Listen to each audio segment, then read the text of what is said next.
All of our commissioners are here at this point. So I will go ahead and call to order this meeting of the Greenfield Conservation Commission at 6:32 p.m. on October 12th, 2021. All commissioners are present except for Erica, who I mentioned said she was not going to be able to attend tonight. Just a note that this meeting is being held virtually, and if any technical interruptions occur and the meeting has to suddenly end, it will not be resumed, and all items will automatically be continued at the next scheduled meeting date, which would be 2 weeks from today. Just to let you know, this meeting is being recorded, and if anyone else is recording the meeting, you are required to let us know at this time or before you start recording. Is anyone else recording this meeting? Hearing none, I will assume no one is recording. All right, so the first thing on our agenda for tonight is approval of minutes, September 23rd and September 28th. We've been having a lot of meetings lately, so we've been having a lot of minutes to approve. This is the conservation.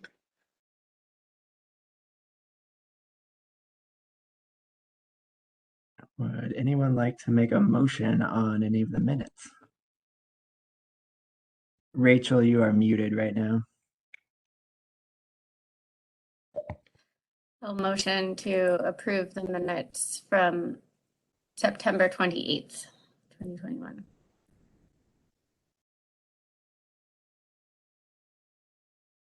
Is there a second?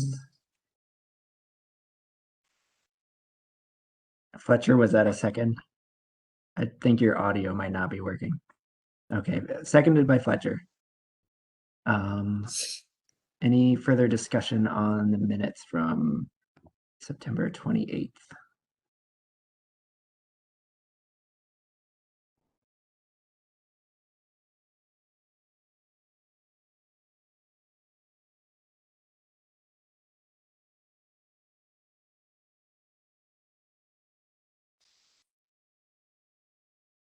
Fletcher, are you typing something that you... Okay, I just wanted to make sure since your audio wasn't working. All right, no further discussion. So we can vote on approval. Anyone, sorry, my cat is bothering me right now. Anyone opposed to approving the minutes? Anyone abstaining? Okay, that passes unanimously, and Fletcher is going to be back shortly.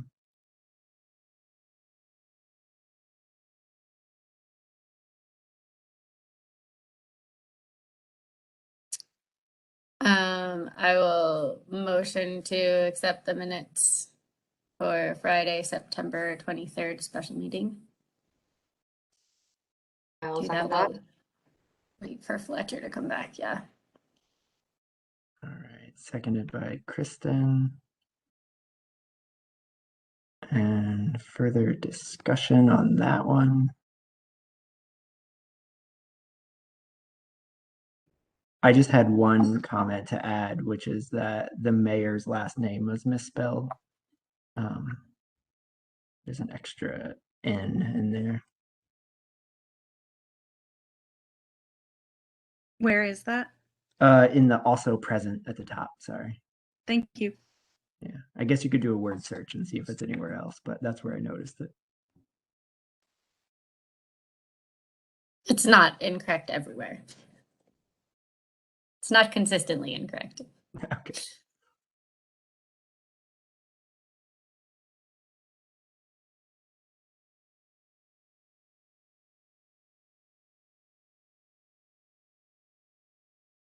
Did anyone have any other comments on that one? Looks like Fletcher is back in now. Can you hear me, Josh? Yes. Yep. So strange. Every time. Thanks. Yep. So Fletcher, we are discussing the minutes from September 23rd. And I noted that the mayor's last name was misspelled on the first page, but that's the only comment we've had so far. So I don't know if you have anything to add.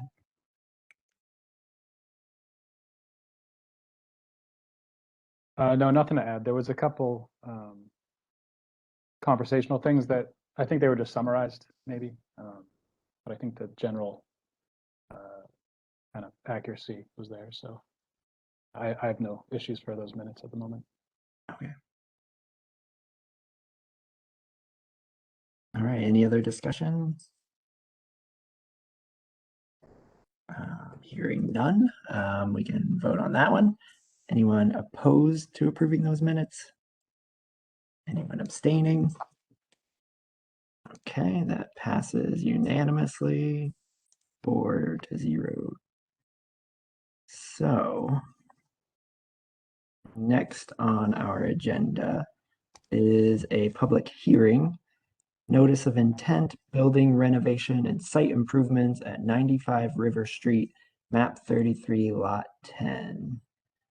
And do we have someone here from that project who would like to present that to us?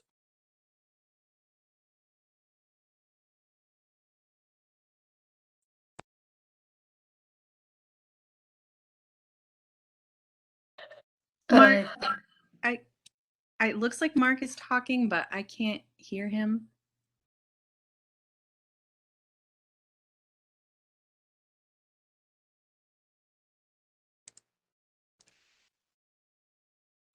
Hear me now. Yes. Hi, I'm Mark Stednicki from SV Associates. I'm here with Tony Winseski, and we're here on behalf of Community Action of Pioneer Valley to present the Green River Building Improvement Project for a notice of intent. The project is located at the old Red Barn grocery store located at 95 River Street, which is Assessor Map 33, Lot 10.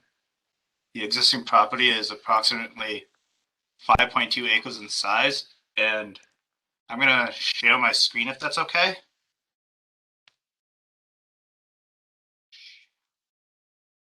Can everybody see that? Yes, we can see it. Yes. One second.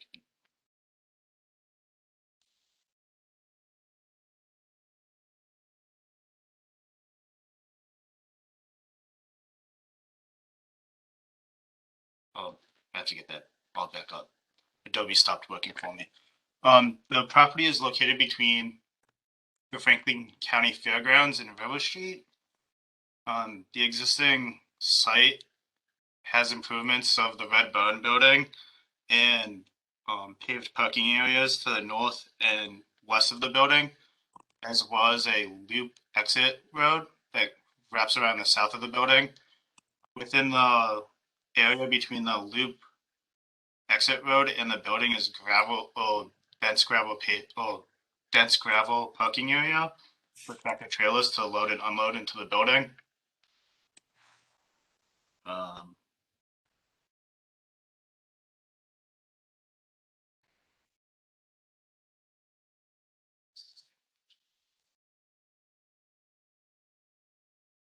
Sorry.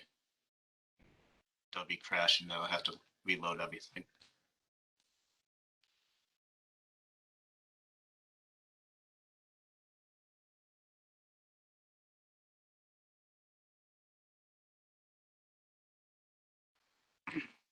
So this is the existing Red Barn building, the paved parking area to the north and to the west of the building, and this is the paved exit drive. Ward Smith of Wendell Wetland Services went out and delineated wetland resources on the property, and he found that there was three forms of resource areas on the site: bank bordering vegetated wetlands, land under a water body and waterway, and these are associated to a swale that was created along that one-way loop exit drive. What Ward believes happened is when they created the drive, they intercepted the groundwater and needed a way to divert it away from the property. So they created a swale, and over time, this swale became vegetated wetlands. Community Action is proposing to redevelop the site and remodel the building to create office space, cold storage, and a food pantry to consolidate the services that they offer through the Pioneer Valley to one location. Going along with the renovation of the building, that would also require some site redevelopment. And the proposed site redevelopment is the creation of additional parking along that Southern Loop access drive, fixing the existing pavement that's along the north and within that western parking lot by seam sealing and sealing the pavement, or crack sealing and sealing the pavement. There's no proposed work within the bordering vegetated wetland or wetland resource areas. It's just going to happen within the 25-foot no disturb zone and the buffer zone.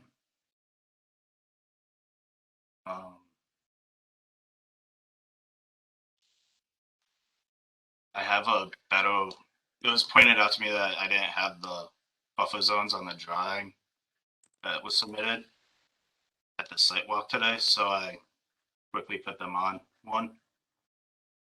Just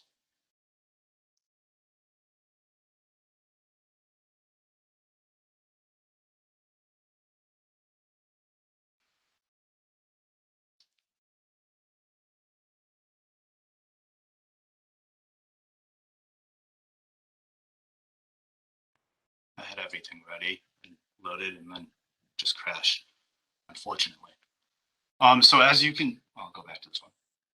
So as you can see, this is the existing paved road. We're proposing to have an overlay to correct the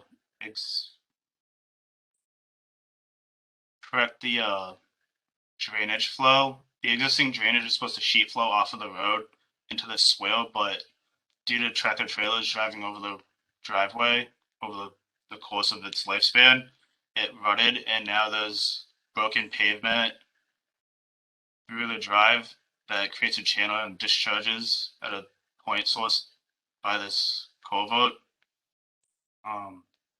We're proposing to put a pavement overlay and correct that. There's, as you can see, the limit of our work is that edge of existing pave along the southern side of that driveway. All of the proposed grading of the new pavement will be forcing stormwater to be collected within the property or within the already disturbed area, and shouldn't allow stormwater to enter the swale. It will be collected into catch basins, dry well, and and will be discharged to the municipal stormwater system. And we propose that there will be a double erosion control along the edge of pavement consisting of a fiber roll and a silt fence. We also propose that as well along the north of the property. That's an overview. If Hannah can bring up pictures, there's pictures of the north side of the building that show the area between the pavement and the property line that's overgrown, and we propose that the vegetation be the overgrowth vegetation be removed and lawn to be replaced. And if Tony wants to add anything, he can. That's an overview of what the project will be. Yes, hi, this is Tony Wenceski with SBE Associates. Good evening, everyone. Yeah, I think our intent here is once we developed our existing condition plan and asked board to go out and delineate the wetland resource areas, it was obvious to us that the seepage that's coming out of the bank below the Franklin County Fairgrounds has collected quite a wet area there, and we do have somewhat knowledge of that because we've worked with the Fairgrounds on the slides over at Linden Ave, and we've also worked with the cemetery on the slides on the other side towards the Arbors assisted living facility. So, that's a very thick area of sand and gravels over the top of clay. And so water that gets down to that clay layer ends up seeping out. And as Ward mentioned, when they constructed that parking area back there, they intercepted the water table and really needed to divert the seepage from that banks around the improved area. So with all of that understood, and every area outside of that is fairly steep and protected. So our limit of work is the existing degraded area. Our goal is not to go beyond that. We do have to do some overlaying and some repairs along that existing drive because of years of use and heavy traffic on that, tractor trailers and so forth. It is rutted, and it'll be consistently getting worse if we do not correct that action. As Mark said, the goal is to keep the drainage from that loop road going to the wetlands as it always has, but to also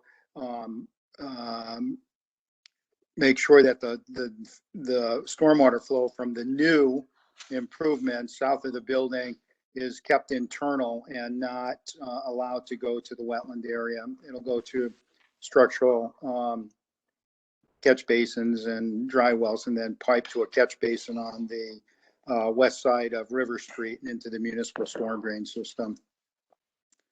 We will be adding a considerable amount of loam and impervious area to this site, which will therefore reduce the amount of stormwater that we anticipate being generated and has run up on this site. So that all worked out terrific for the project. And we're also, as Mark mentioned, supplying erosion control to protect the wetland resource boundary. With this project, it's a buffer zone project according to the state, but we also have the local wetland regulations and ordinance to work with you. And you do have your 25-foot no disturb zone. Well, these existing improvements are all within along that, the nose of the parking on the east side is within 25 feet, and also along that portion of the loop road. So our goal was not to alter the vegetation that's there and to not extend the degraded area, but request whatever approvals we need to maintain the existing degraded area into a shape that would be usable for the red barn, for community action. And so that's our proposal, and we'd be happy to take any questions from the commission. And Elaine Davenport from Community Actions also on this meeting if you have questions regarding the business or any issues that we cannot answer as a technical group. So thank you.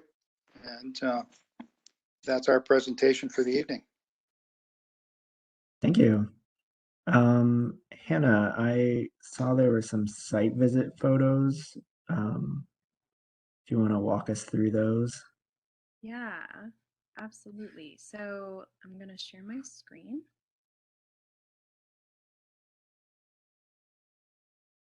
Can you see the Google Drive photos? Yep. Okay, so this is starting on the northern side of the building from the entrance. This is facing out towards River Street here.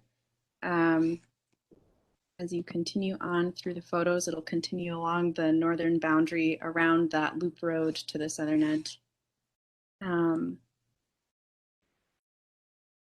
This is the vegetation that Mark was talking about earlier. And as the photos continue on, you'll be able to see it is rather overgrown, and there is some relatively significant invasive species presence.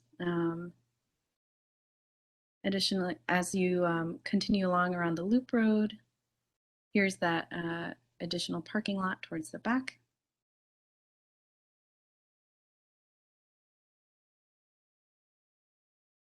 And then this is looking back towards the original red barn, again at some of that overgrown vegetation, and continuing along around the other side of the building now. This is the beginning of the wetlands delineation. The vegetation along here is the swale where the stormwater has been flowing. And then through here, it's a little bit overexposed, but there's a stormwater drainage channel that kind of travels along the edge of the road here. Like Mark was talking about earlier with the pavement being damaged from the tractor trailers driving through. This is continuing along the loop road.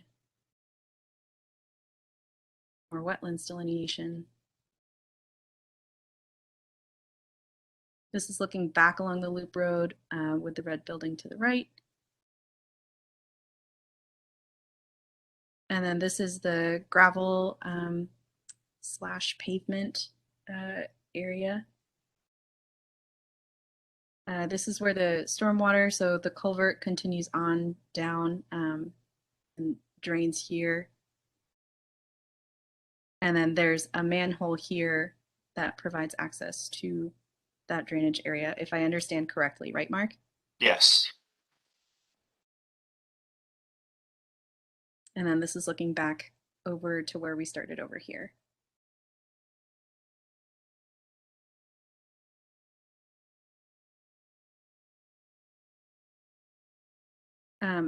That's it for the photos. Are there any that you'd like me to go back to?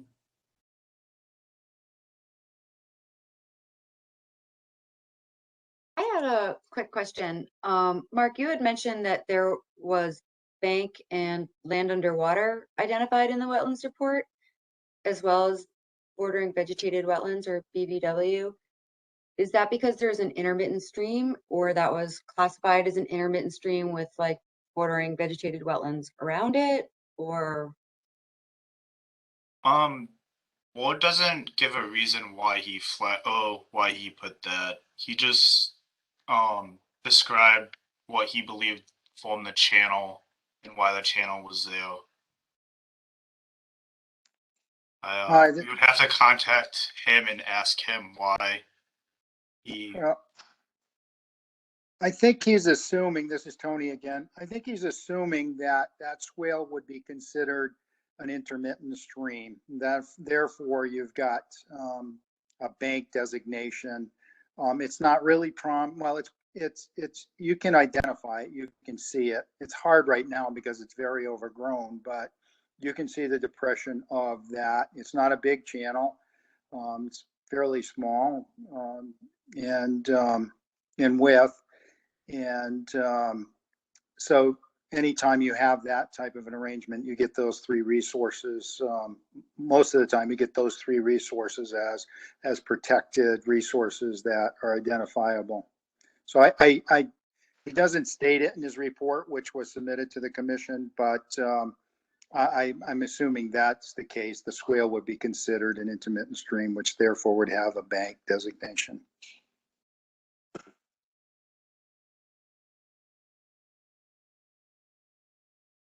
And so currently all of the stormwater on this site is just discharging directly into the municipal system. There's no stormwater management at all in place, and there's no proposal to build like a detention basin or any new stormwater management. Not all of the water drains to the wetland resource areas. Just the portion of the road, the loop road, it drains, and that portion of the parking lot, it's mainly diverting clean, to be honest with you, except for the loop road and a little bit of the driveway. The parking area, it's diverting clean water around the improvements. So in the case of this project specific, you would think if we were to go out now and create this building that's existing there, we would most definitely have to do stormwater management that would meet the performance standards. Well, we still do meet the performance standards, but it'd be more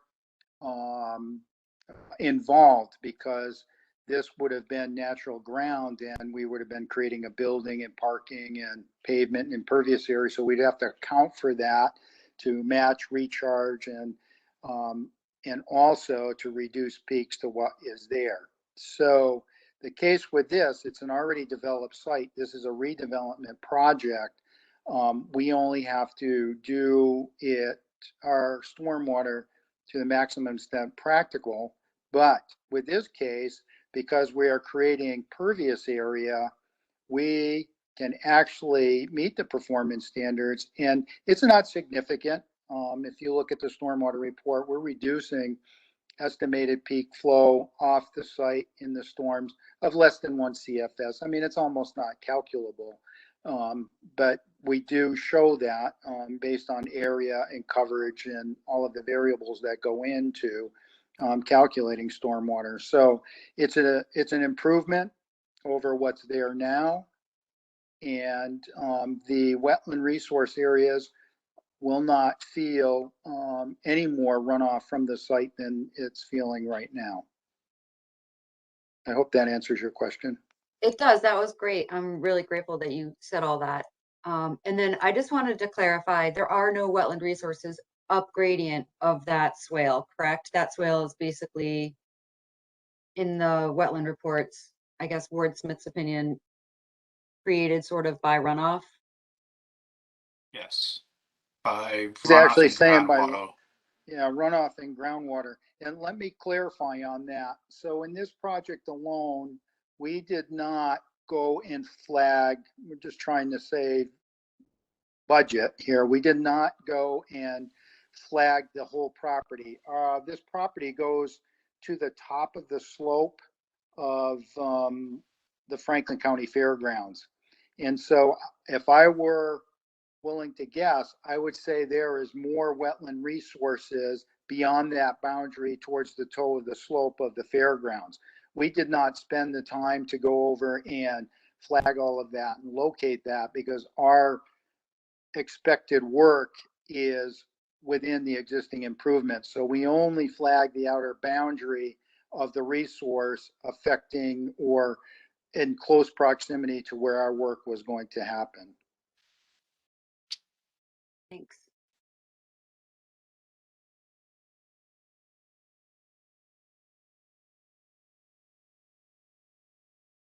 Kristen, your comment kind of gets to one of DEP's comments, so we could look at those questions right now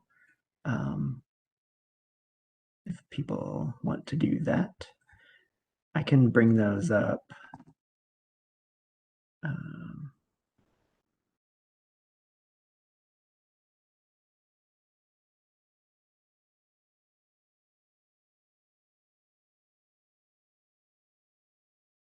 Okay. There we go. So I'll just read these out loud for everyone.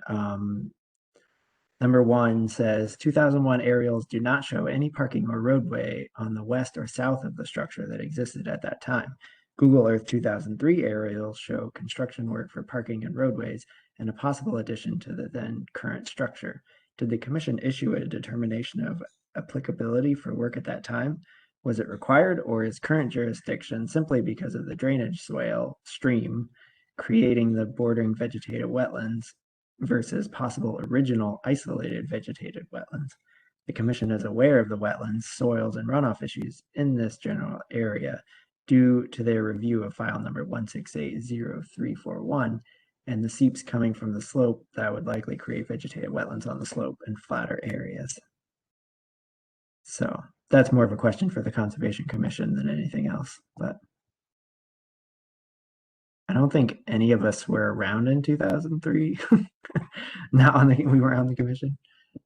I searched our documents too, and I couldn't find an RDA for this area anywhere near 2003 or 2004. Okay.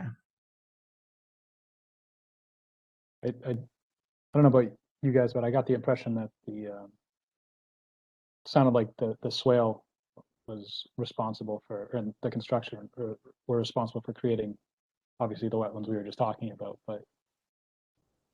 This is Tony. I don't think that's the case. I think the wetlands would have been there just because of the seepage outside from the slope area from, well, it's a fairly steep slope up to the fairgrounds. And the only reason why I say that, if you recall the work that we did in securing a notice of intent for the fairgrounds on the project, I think that's what Mr. Stinson is referring to.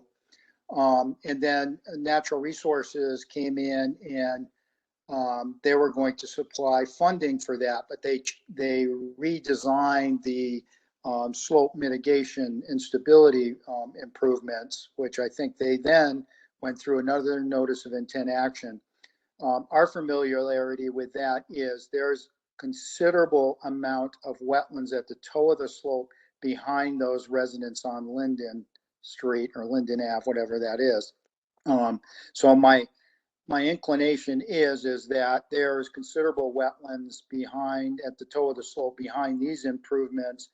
Reading Mr. Smith's report and talking with him, I believe he made the conclusion that the swale was created, which is now probably considered an intermittent stream, in order to divert clean water from that seepage from the slope and wetlands around the westerly parking lot that was constructed probably back in 2003 or so.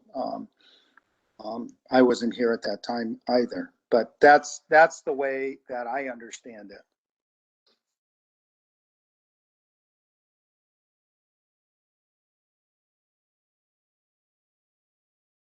Okay, I'm gonna read the second one. This is what I was referring to with Kristen's comment. With the stormwater eventually ending up either in the municipal system or as sheet flow, the stormwater is not subject to the stormwater standards, though if work occurs in jurisdiction, that work is still subject to review.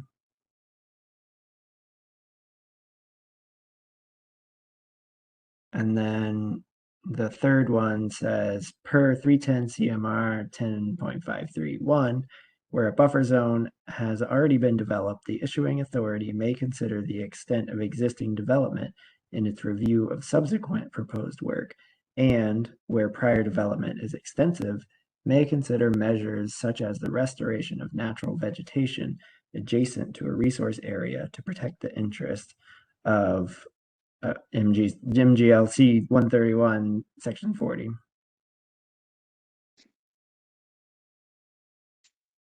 So it sounds like he's telling us that we can consider that as part of our review. And that was those were the only comments from DEP. Does anyone have any questions or comments on any of those? Can we go back to number 2? Because, and forgive me, I'm not an expert on stormwater standards, but if the proposal of a redevelopment is proposing to discharge stormwater into a jurisdictional resource area, would that make it now applicable to the stormwater standards? Or if it's a redevelopment, I don't understand what he's saying with number 2. Because typically with stormwater, if it's within 100 feet of a wetland and it's discharging, then it does trigger the stormwater review. And forgive me, I haven't read the stormwater report, so I'm not sure what number 2 is getting at.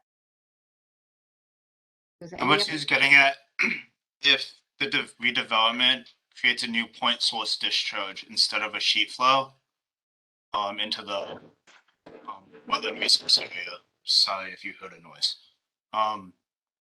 In our case, we're not creating a point source discharge. It's going to be sheet flowing off the existing paved drive area as it currently should be. And the rest of the stormwater and the redevelopment of the project is entering the municipal system. So what Mark is saying there is we really didn't need to comply based on the redevelopment design that we have, but we, SVE, working for Jones Whitsitt Associates and Architects and Community Action, we supplied the commission, because we're not only thinking of the wetlands, the State Wetlands Protection Act, we're thinking of the ordinance that the city has. We supplied the commission with a full stormwater management plan that addresses the drainage from an existing standpoint on the site as it is today, and also the developed condition. We also addressed the performance standards that are required typically if we were creating a new point source discharge to a jurisdictional area. But that's not the case in this. What we're doing is honoring the existing flow of to the wetland areas. All we're going to do is repair the existing driveway and parking areas needed for a new development, for the reuse of the project. So it's a redevelopment project. If the city did not have an ordinance that required that had the 25-foot no disturb, we would have filed a request for determination on this project because we're not expanding the degraded area. We're not widening the pavement. All we're doing is repairing what's there as far as that driveway and the extents of that driveway. Everything inside that drive has been graded, and if Mark can walk you through his grading design on the internal part of that driveway where the new parking stalls that front on that drain off, they'll drain in a paved depression along the back of those stalls and getting to into a catch basin which ties in. There's an existing dry well on the easterly side of the building that will be removed. A new one will be set there, and everything there always tied to the municipal system, and it will now. But we're upgrading that once we make the parking, and that we needed to create more specific low points and things like that, which require catch basins. And this is all dealing with maneuverability in the parking lot and accessibility to the structure. So I hope that somewhat clarifies what's going on with number 2. And then I guess I'll read number 3 again because I've lost that that part. But does that make sense on number 2? I appreciate that explanation, and I'm grateful that that was stated for the record. Thank you very much. You're welcome.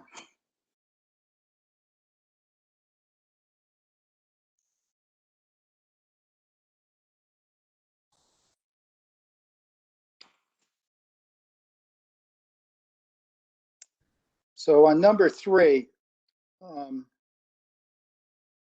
I think he's saying that the extent of the existing development, its review of subsequent proposed work, and where prior development is extensive, may consider measures such as restoration of natural vegetation. I don't know if that, I think if, and I'm not positive because I didn't talk to Mark about this, this one item, but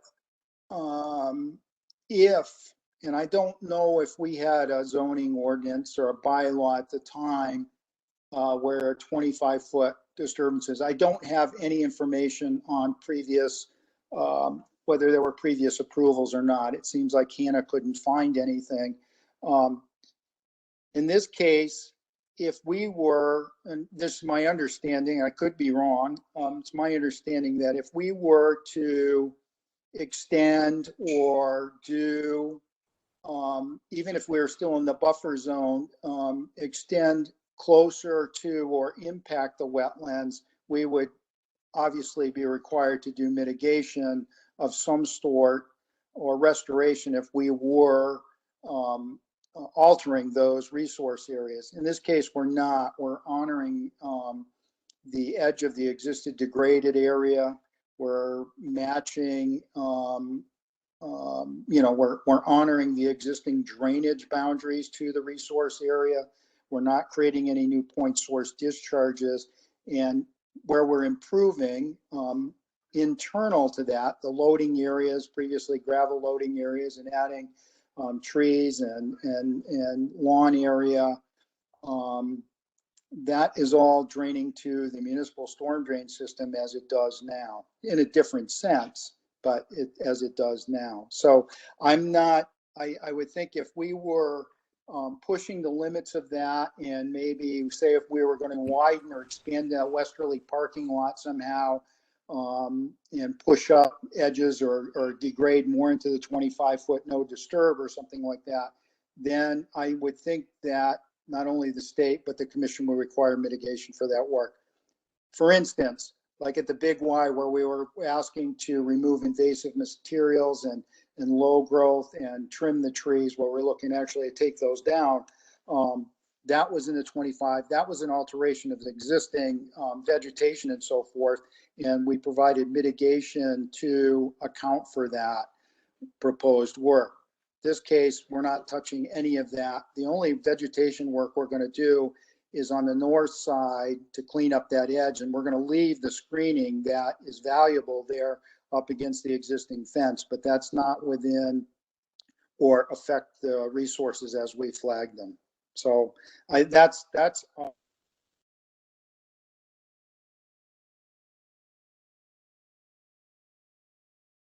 Tony, you muted yourself. I'm sorry, too quick with the thumb there. So, I mean, that's our impression of what that means. But obviously we would, you know, what we'd like to hear what the commission has to say about that.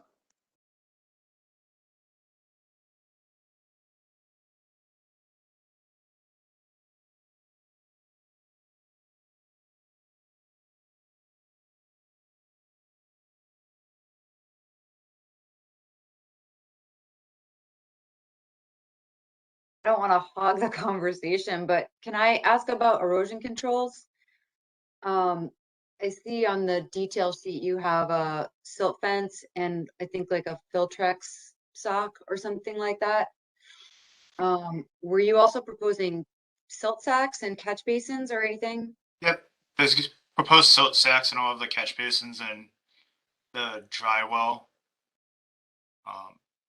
Even the existing catch basins and that are to the north of the proposed work are going to have silt sacks in them as well.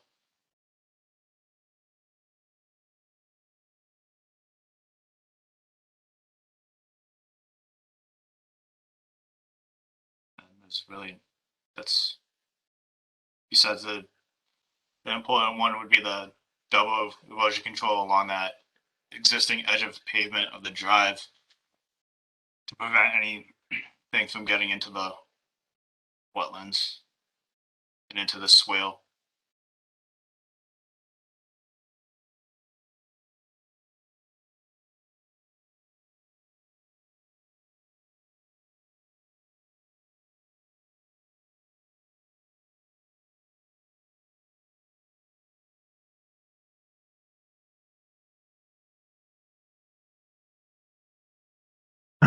Do any of the commissioners have any other questions at this time, or we could open this to public comments?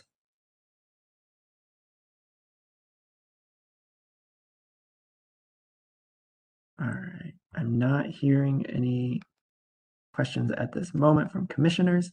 So this is a public hearing, and I will go ahead and open the public comments.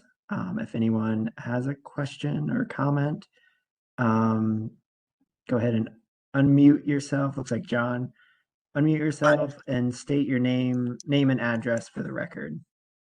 So my name is John Andrews, and I own the property directly south of the access exit road.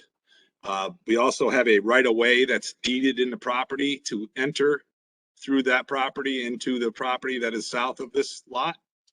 I own the property with two of my brothers, and Joseph Andrews, James J. Andrews, and myself, John Andrews. It was left to us by my father, who used to own the Red Barn lot that we were discussing today. So I was around in the 60s and 70s on that part of the land, people. So I actually was around. If there's the right of way, I just was hoping that everybody was aware of it that is involved, maybe with SBE and community action. I'm sure it's in the deed. I'm sure they have noticed it. The area of the block, I don't know what to call them, like tank barriers. You got the big concrete blocks. So as on that line, our right of way is on the south of that and it angles into our property. And obviously we have a need to keep that open. It's the only access. It's landlocked, no frontage. So we're interested in maintaining that right of way. There is a tree currently that is at a 45-degree angle laying across our right of way. And that is on the property in discussion here, 95 River Street. I have not been able to contact the owners because of this being for sale.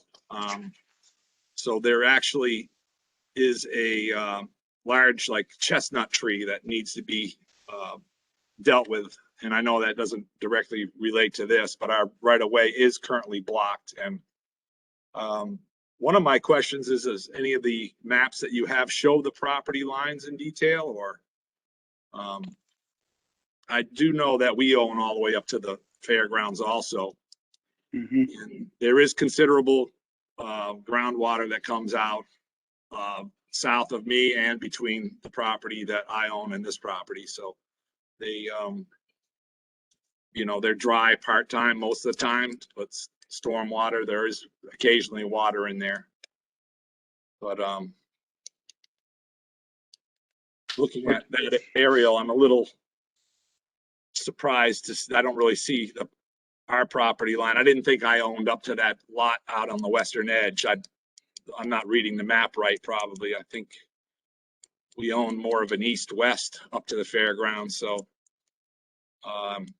guessing. The butters are just showed that, and that according to Greenfield's GIS, that's your property. Unless they have the GIS incorrect. So that would where that follow. information's been pulled from. Okay, I understand. Mark, could you zoom in on that smaller map? I think that's what you're showing, is that smaller map down there. And I will just say that the city's GIS data is not 100% accurate, because I know my property lines are not 100% accurate on there either. Yeah. So, Mr. Andrews, this yes. is Tony Wenceski with SVE. I'm working with Mark on this project. Yes. We are fully aware of your easement, and you're just, and we're not going beyond those blocks with any of the improvements. So the only interruption that you might have, and we will make sure that it gets noted with the contractor when he's working to communicate with you, is when they're going to be doing those improvements to improve that driveway apron to get, you know, they're going to widen that loop road slightly to the north and fix that area. So you will have access to that to enter, to come in and out, because you do have that right away. It's noted on that plan. If Mark really zoomed in, you'd see a book and page number. yeah, it says 12-foot wide mowed grass right away in right. book. Yeah. 1394, page 113. And you can even see, I don't know if it's totally accurate, but we did survey those blocks, which are probably dead men or used for a retaining wall or whatever. They show on the plan there. Those little rectangles are those blocks that kind of mark the edge of the easement or your access. So community action's fully aware of that. We raised that in design meetings. In this property, the barn property, I'm not sure if the survey was done for your father or not, but it was fully surveyed. Mark, do you recall who the surveyor was? Was that Ainsworth and Associates that surveyed that? Should be in the, probably in the survey or reference, but that was fully surveyed.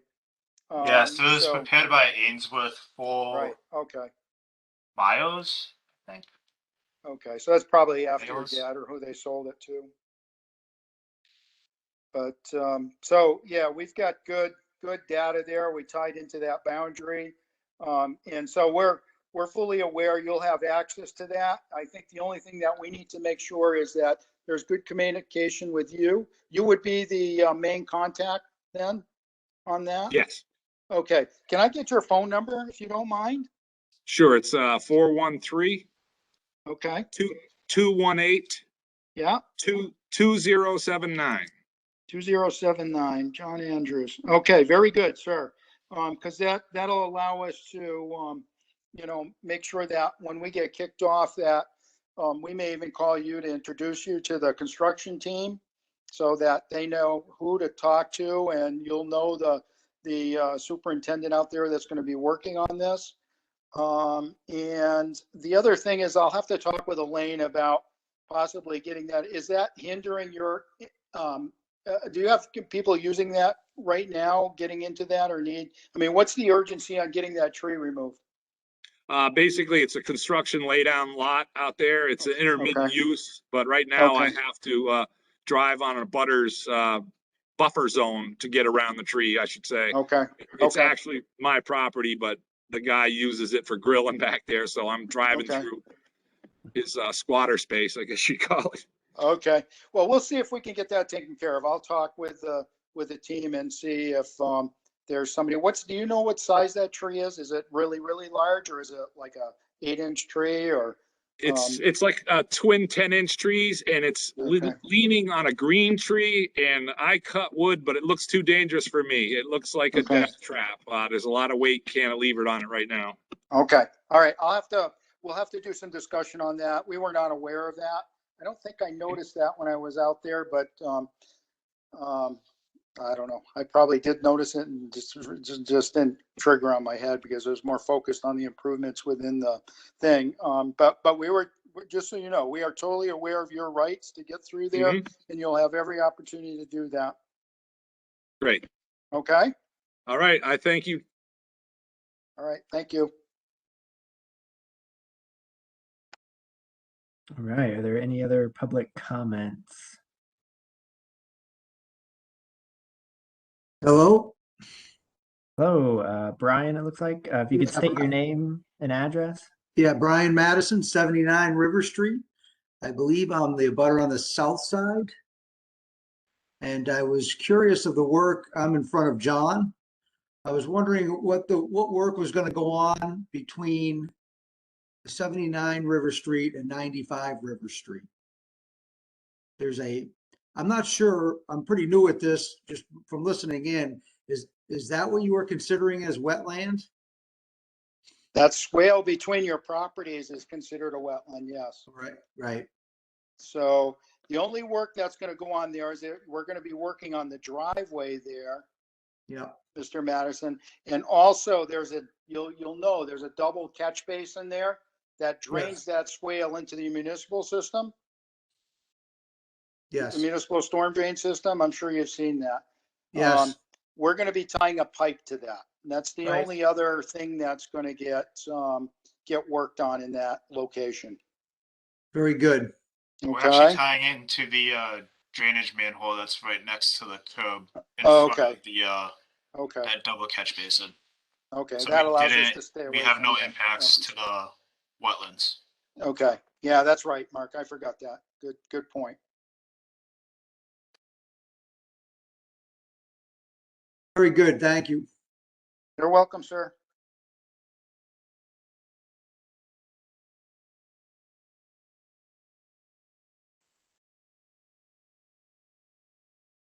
All right. Are there any other public comments at this time?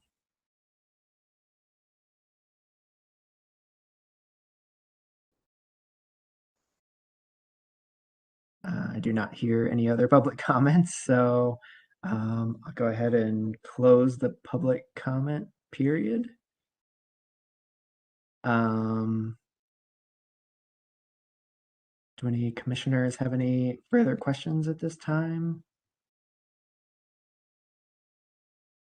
Do we want to talk about go ahead. Rachel, are you gonna? Oh, go ahead. If there's a planting plan or species list included in the plans, it looks like there's for the plantings that are within the buffer zone. We will be providing a tree planting list. The planning board also requested one as well, so we will I'll share that with the commission as well.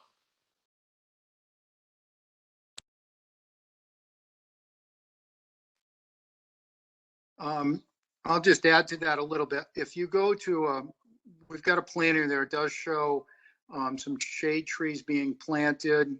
I think along the frontage of River Street, we're going to try to keep that in kind of in the same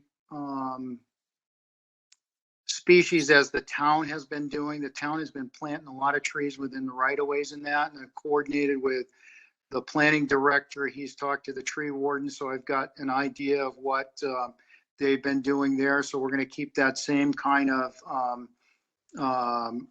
plant list for the areas in front. As far as back into the site, where between like the patio and the parking area, we're hoping to leave that for discussions with our client on what they'd like to have there and their facilities persons. You don't see a lot of annual plantings in that because of maintenance. We're trying to keep that down, and if they want to add that later and they have the resources to do it, they will do it. In our conversations and hearing with the planning board, the Greenfield Commission on Disability and Accessibility had some comments relating to the patio and the pedestrian area, and we're going to make a few changes there. They were really good comments by that commission. We're going to make some changes there, which will most likely introduce some plantings up against the building there, by the patio up against the building. And then the other place that would make some sense, these are on the southerly side, would be on the northerly side of that newer parking lot up against the building. But we're trying to leave that somewhat open to our client to determine what they wanted to have done there. I'm sure they'll try to keep a good portion of it lawn so it's easily mowed and not a lot of maintenance for their facility people. So that's the comment on that at this time.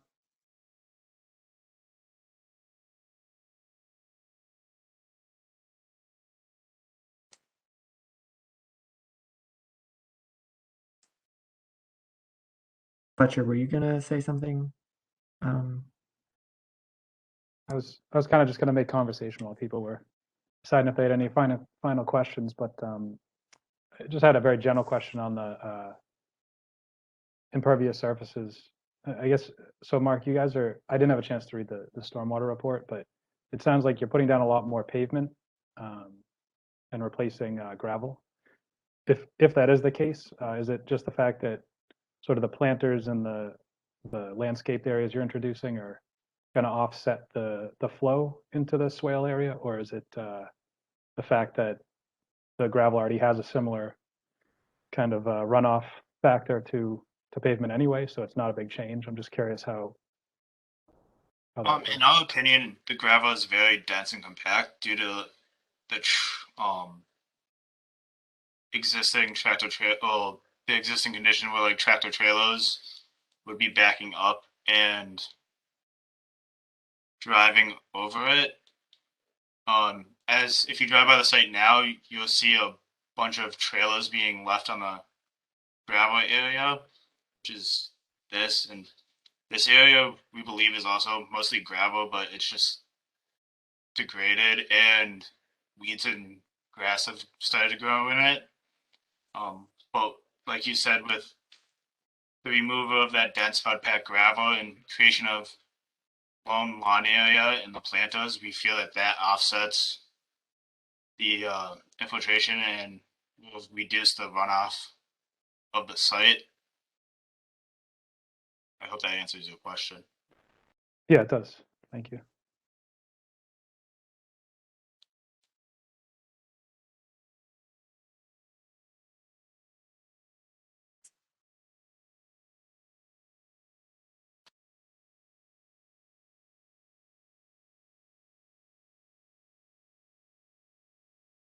I have another just a follow-up question on that. Mark, you were saying they're planters. So does that mean they're in wood boxes, or is it just open? There's a curb and then there's just loam with plantings. As Tony was, hold on, I'll share the screen so you guys can.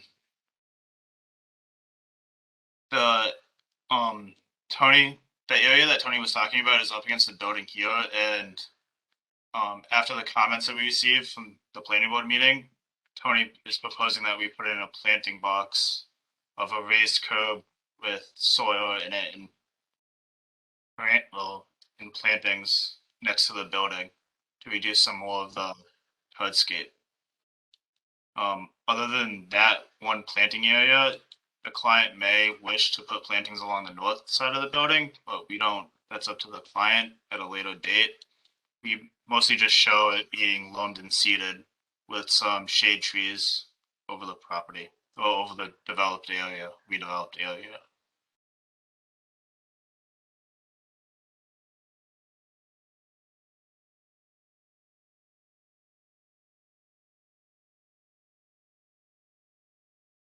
So that area where your cursor just was, where you have the shade trees a little further down to the southeast. Yeah, that area. So that area is currently existing impervious surface area that you're converting to loamed and vegetated.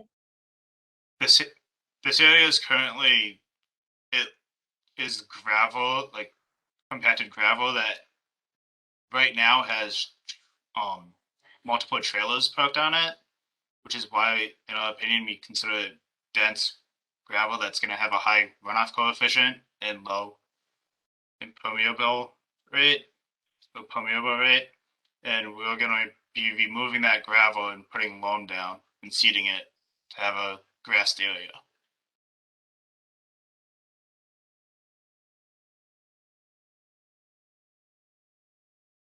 If you look at the storm drain report and you look at the summary schedule, it's not a big difference one way or another. When we remove that gravel area on the east side of the building and between, well, we're also removing the roof and the loading dock area, which is kind of the area in between the proposed patio and the middle parking area.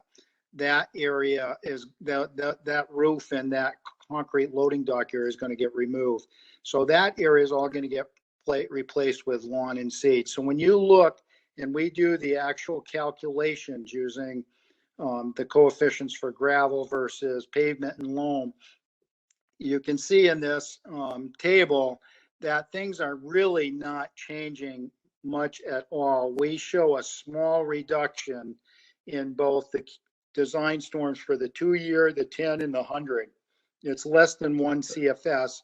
It's an improvement, but it's not a huge improvement. Essentially, what the municipal storm drain system is going to feel and the wetland resource area is going to feel pretty much what they feel today.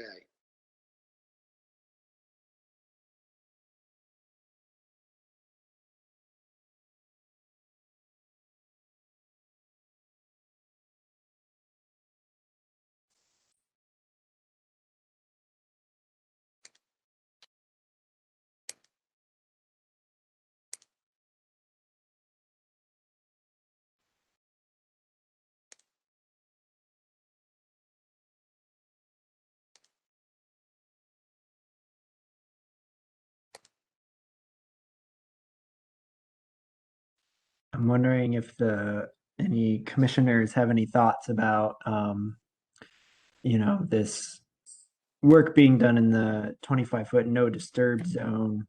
Obviously, they're not disturbing any more than's already disturbed. I'm trying to remember in the past 25-foot no disturb zone projects, and have we ever asked for like any other sort of mitigation, like, if you can't stay out of the 25-foot no disturb zone, then try to remove some invasive species or other kinds of improvements to make up for that fact? That's just something that popped into my head. How much of the project is within the 25-foot no disturb zone? Mark, I'm go ahead. having trouble seeing that area. Like, is it highlighted on any of these plans? Mark, bring up that existing or that plan that you did that shows the buffer zone lines. The only case that I can remember where we had an existing condition like this and we were allowed to go forward it was really dealing with a big Y parking lot, and it's not the big Y area where we just went through an RDA and a notice of intent. It was actually for the Staples area. And that area we filed an RDA and did not file a notice of intent. I believe we were within 25 feet of resource areas. All we did there was to, and the reason why we did a notice, a request for determination is just repair and overlay to the exact edge of the degraded area. So all we did was just maintain or improve the limits that were there before, because they were falling apart and the pavement was in poor shape. So likewise with this project, if that loop road was in really good shape, we wouldn't be doing anything with it. We would just be tying up to the edge of it and building our parking and then going forward. But it's, as Mark said, it's in pretty poor shape and rutted, most likely for years of use and heavy trailers bringing in food to be placed in the store for sale. So that's the only thing, that's the only project that I can recall that might be similar to this. Can I just be, is this is the 25-foot no disturb zone line right here? Is that right?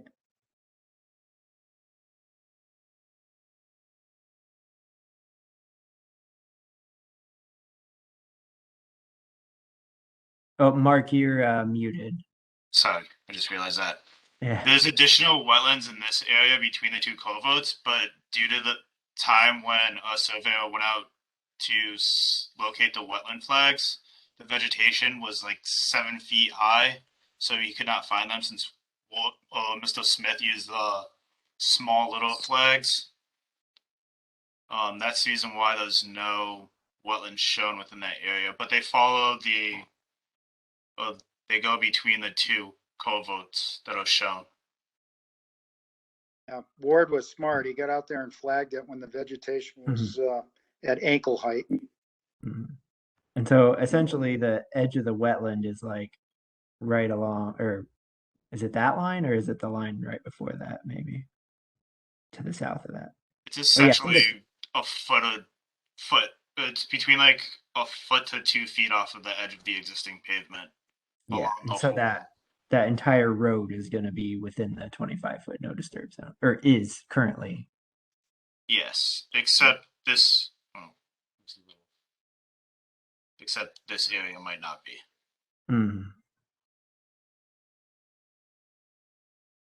Okay.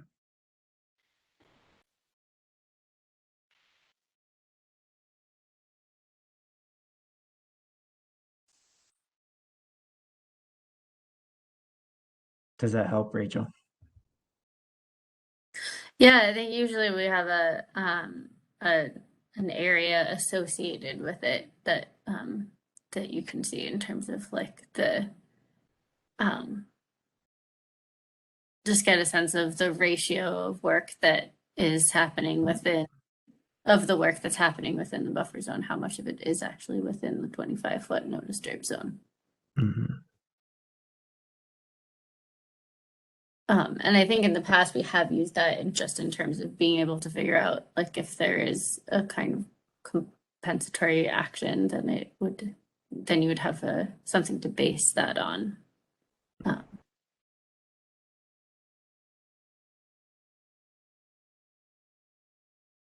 I mean it seems like at least for this section, pretty much the whole 25-foot no disturb zone is going to be impacted, or is already impacted and will continue to be impacted.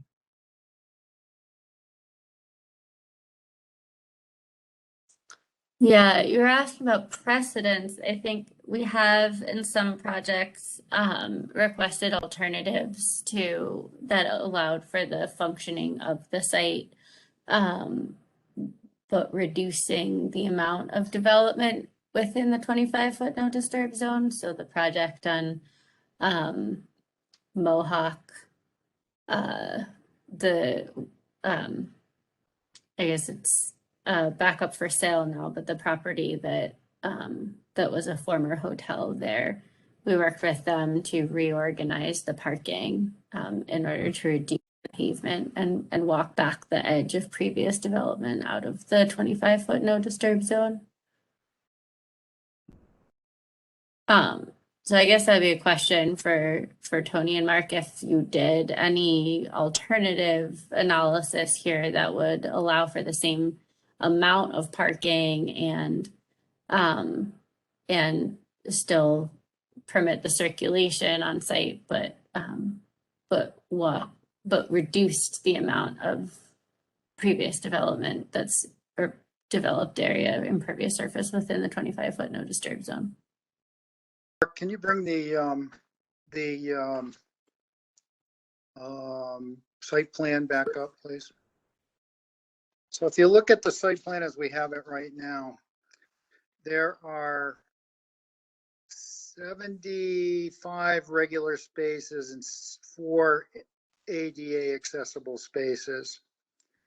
We're anticipating 42 employees to be in these offices, and we're anticipating 36 customers at any peak time to be utilizing this facility.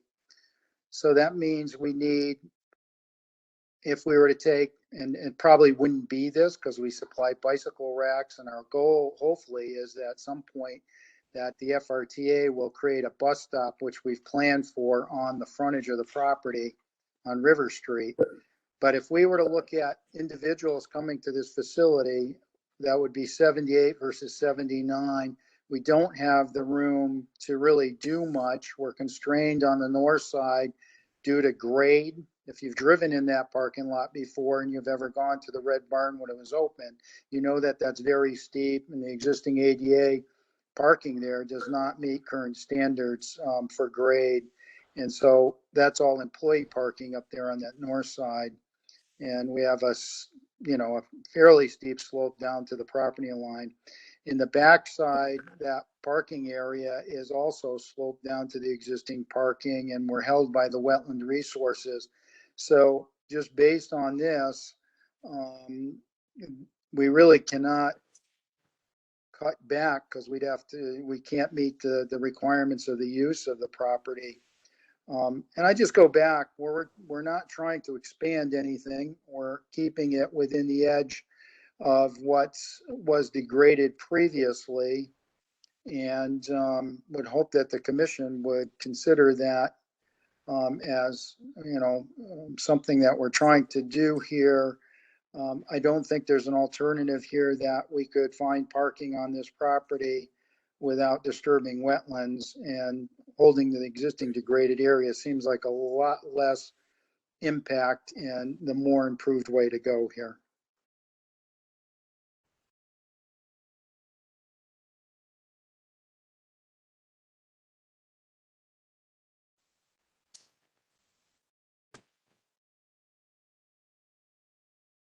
I wonder, Tony, have y'all considered just specific plantings to intercept flow? Intercept Even flow? further? Yeah, just, shrubs. Well, I think we're missing the point here. We're not increasing flow to the wetland resource areas. The wetland resource area is going to get that road as it's graded now. The other part will go to the internal portion and tied to the municipal storm drain system, which is being slightly improved from what's there now.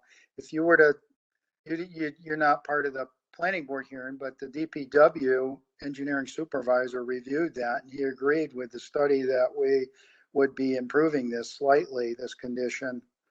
So that that just on the subject of alternatives analysis, I was just saying it in that context, not because you were talking about shifting, construction, whereas I guess just wanted to throw that out there. Can you say that again? What you're intercepting flow? It sounds like besides maybe some curbing, you have like a fairly flat surface running off to the swale, unless I have the grading wrong. Yeah, it's not really steep there. You can even see by the pictures. It's steep in that front parking lot, and that back parking lot. The west side is fairly steep, and that runs to to a culvert that goes under the drive to get to it, which feeds that swale. Like I said, we're not creating a new point source discharge, and that swale is not going to feel any more flow than it feels right now. So sometimes when you improve stuff, you cause more problems. I would just not try to do that. All that's getting is all except for a couple of small portions. Mark, you can probably point those out on the site plan, what is getting removed and replaced. Most of this is just getting crack sealed because, the budget constraints on this construction are fairly tight. We're going to be crack sealing, blowing out vegetation in that pavement, crack sealing, and then sealing the parking lot and restriping it to make it look somewhat, clean and new.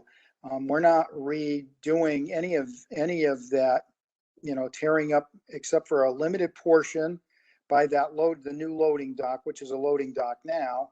And then in the beginning on the north parking lot, it's pretty poor and beat up in that area. We're going to remove and replace that.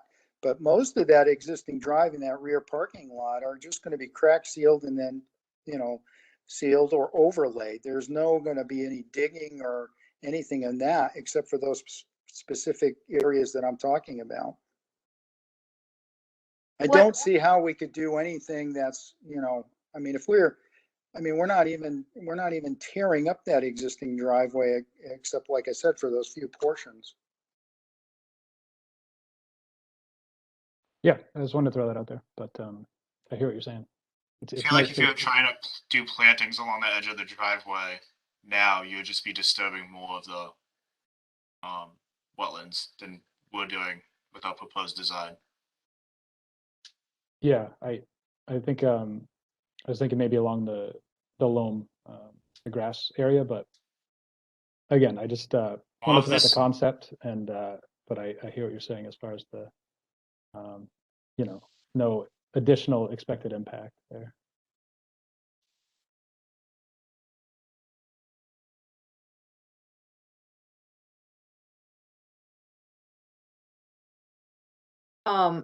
Travis, to get back to what you were saying about, mitigation, which I'm not sure we can really require, can we put anything in the orders requiring low salt or anything like that? I mean, I know it's an existing road, but they are upgrading it and sort of changing the use for increasing future use. Is that anything the commission is capable of doing, or is that too much of a reach since it's a redevelopment? Not sure. The only concern I would have with something like that, it's a good comment. And Elaine probably, I don't know if she would want to talk to this. It's a business that has a very specific clientele, which these folks are trying to help the community with fuel assistance, food, and so forth. And I can't speak to how many people are elderly, but their heating and assistance folks were in the building on 377 Main Street where we had an office for the first 10 years that I've been back. And a lot of the people that were going to get fuel assistance and that were elderly and were had mobility issues based on my observations to that. We had good access because we had a pedestrian ramp right in front of the building and they could be dropped off there and come right into the building. We had an elevator in that too if you would go up back, but the parking behind the building there was very steep and so forth. So when you get to taking out the use of salt in the wintertime and things like that, I get a little nervous for the liability of them, for people getting access into that facility. Obviously you can use sand in that. A lot of people use a combination. So I just get nervous when we try to restrict that because it might force a liability issue on community action, which I don't think we should do, in my opinion. That's just my thoughts on that.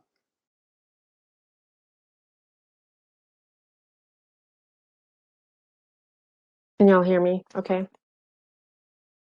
Yeah, I was gonna say Tony's right on about that in terms of our clientele. A lot of our clients are older adults. We have a lot of families with young children in strollers. We have a lot of folks you know, who are assisted in mobility and things like that. I think in terms of, I actually don't think if you look at when the Red Barn grocery was in existence, I don't think our use of the building will actually be an increase in traffic. I think we looked at that with the planning board as well. And I actually think we'll have less traffic than the grocery store did. It'll definitely be more than it is now because nothing's happening over there now.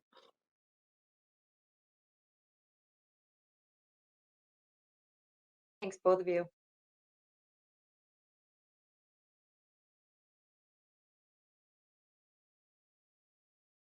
Yeah, and about the road salt, I was gonna say I don't think since I've been on the commission that's been a condition that we've added to a project before. I do know that road salt is a is a problem, but yeah.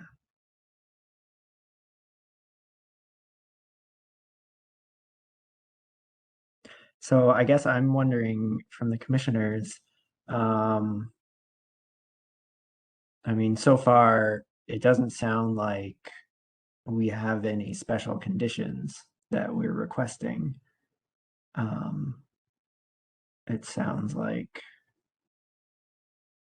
you know, standard boilerplate conditions of, you know, not directly impacting the stream and sediment and erosion control and all that, but I think we should, I mean, the approval of a planting plan would be good for the areas within the buffer zone. Where are you planning to stockpile snow in the winter? Because one of the things that we have done in projects is to request that snow is stockpiled outside of the buffer zone, and that is one way of ensuring that the salt and sediments that accumulate in the winter are not directly entering into waterways or wetlands. The majority of snow storage in the wintertime would be along the north. So north of the north parking lot and the northern side of the western parking lot, and then kind of in the northwestern corner of the parking lot towards the southern side of the building. We do show this little tiny bit here, but I don't really find it possible to store much snow there. But again, all of this area drains to this dry well here and away from the wetlands. In fact, from this line, from this line all the way around, drains that way. Okay. And drains away from the wetlands. The only area that drains towards the wetlands is what currently drains towards the wetlands, which is this area, this section of pavement right here. Okay. So even though some of the snow storage in the southern parking area like physically is located within the 25-foot no disturb, you're saying that it would drain outside or drain into the catch basin. Only one that's close to the 25-foot would be the little tiny one that's by these two 15 circles.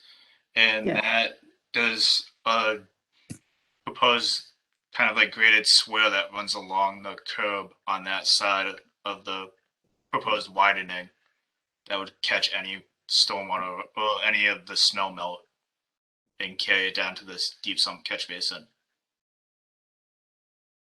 Okay.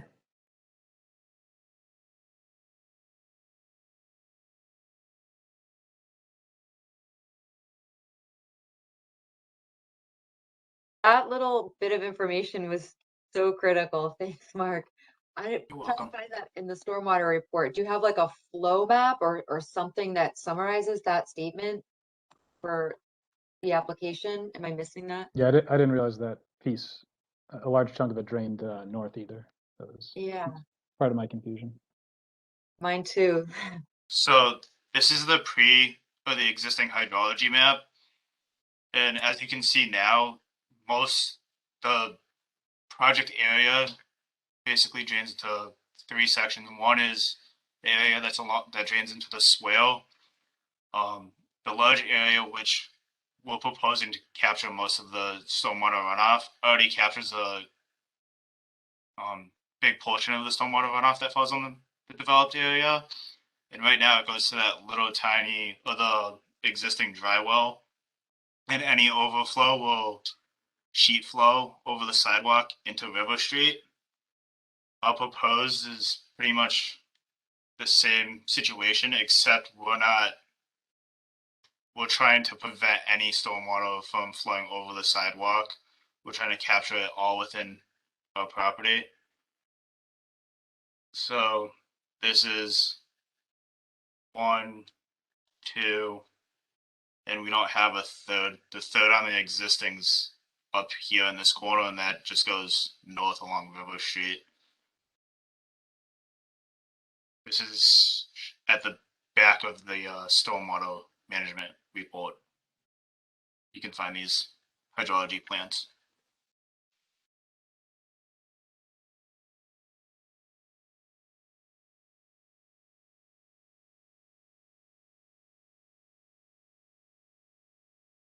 And as you can see, the existing drainage area to the swale doesn't change.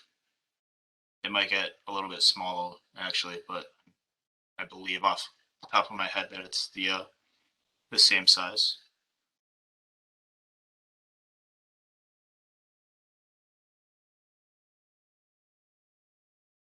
Just to go back to the idea of the planting plan, you said you were working with the city to plant similar trees to what they've been planting. So I'm assuming that means they're going to be all native trees. Is that correct?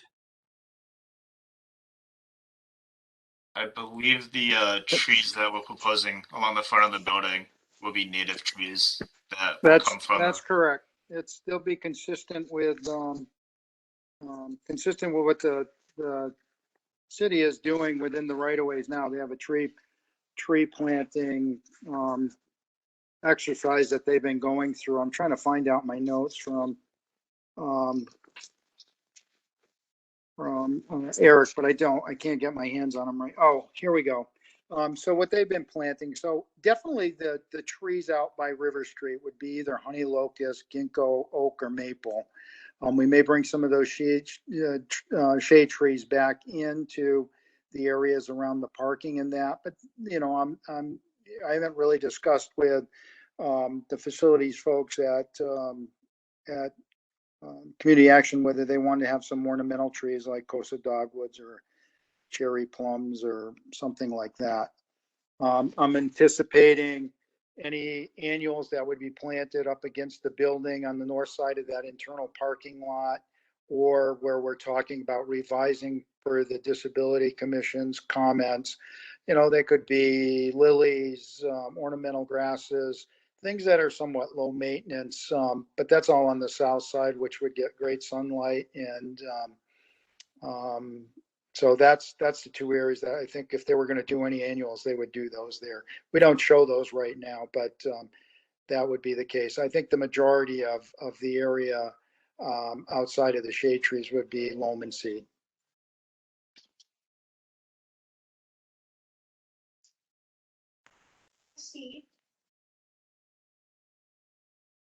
And do you know when you guys might have this planting plan done? Is this going to be like pre-construction or like pre-planting?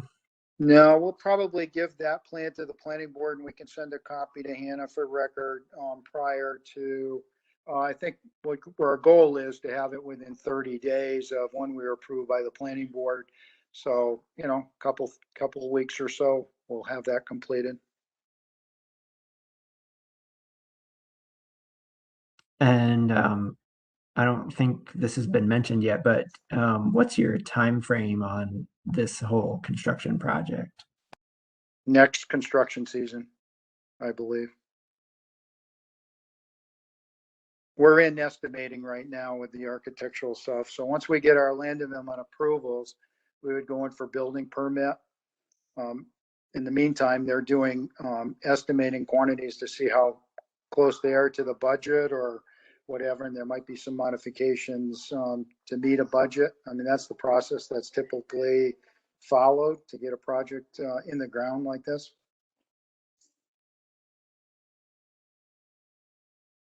So, I mean, I wouldn't get too excited about the landscaping. It's something that, you know, they do a lot of their own facilities work. In my working with them in the past, they've done a lot of that. I don't think they do a lot of outside hiring. Elaine, can you speak to that? Sure. This is Elaine again. I'm Director of Special Projects. Yeah, pretty much our facilities is in-house, except for cleaning. I was going to answer something, speak to something else, but yeah, so it would be pretty low maintenance. You know, sometimes at some of our programs where we have young children or even our youth, we might do some, you know, work with them where they get to do their own planting, but none of those programs would be at this site. So it would probably be pretty low maintenance. So therefore, I was going to speak to the timeline as well. The earliest we were looking at would be February of 2022 to start construction. okay. That's great, because usually you guys are really aggressive and clients are really aggressive and want to get digging right away. So we have time.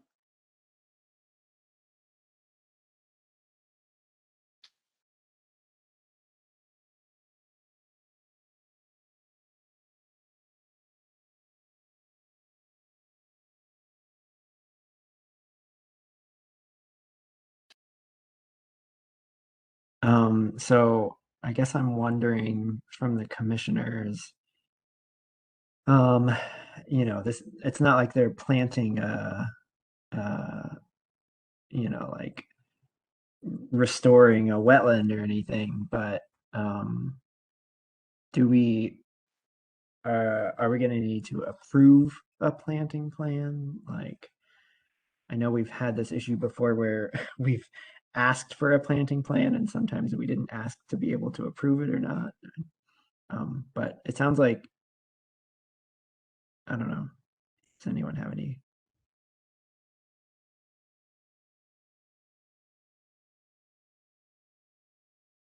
I'm still not precisely clear Oh, on Rachel, you're muted. how many plantings are within the 25 foot, because I can't really zoom in on the plan that Mark just created today that shows the buffer zone, but maybe we could say new plantings within the 25 foot should be. It doesn't think that there are any plantings that, well, maybe, but no. I think just a tree list is fine. Like if there's a tree list and we approve a tree list and they're all native, I mean that's I think we also have jurisdiction over the 100-foot buffer zone. So I think we can say that everything within the buffer zone has to be native. And so if all of the trees on the list are native, it'll be really easy to approve it. We would have to know what trees going which place if all the trees on the list qualify.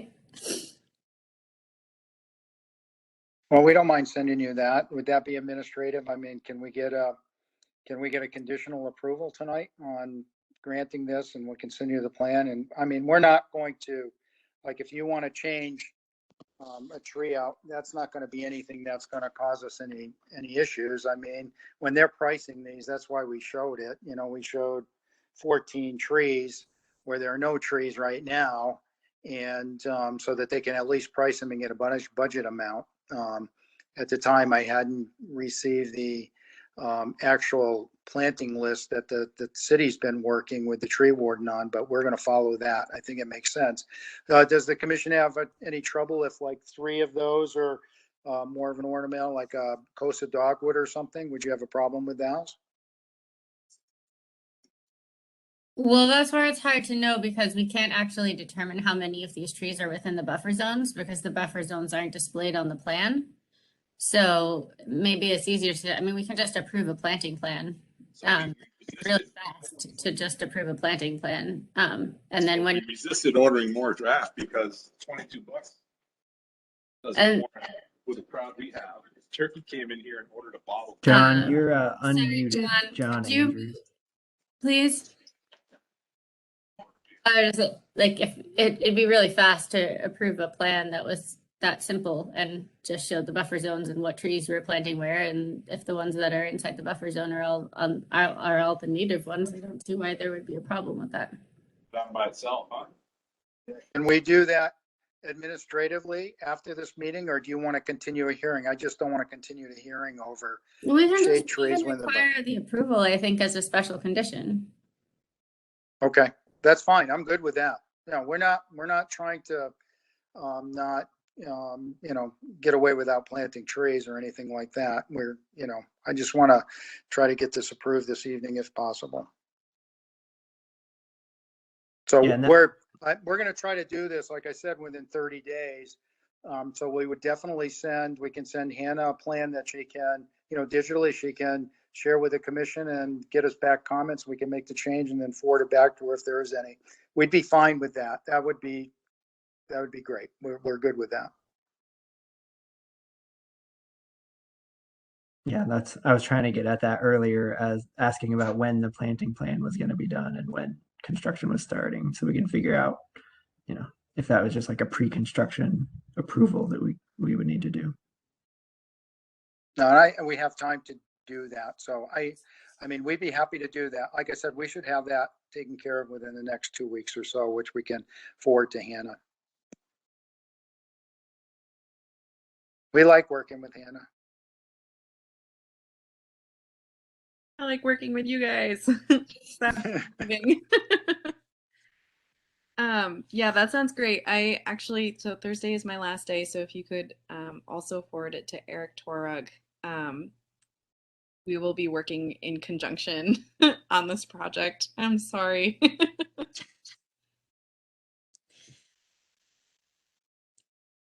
I guess we'll have to talk offline on that one.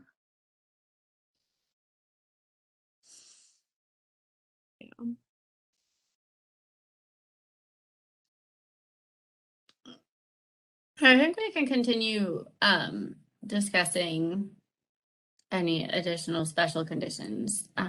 So I'm going to motion to issue an order of conditions with special conditions for this project. I'll second that. All right, there was a motion, seconded. Further discussion. I don't see any other special conditions other than the approval of the planting plan from our discussion. I think overall, like, the inclusion of the trees is important, because I think that really is a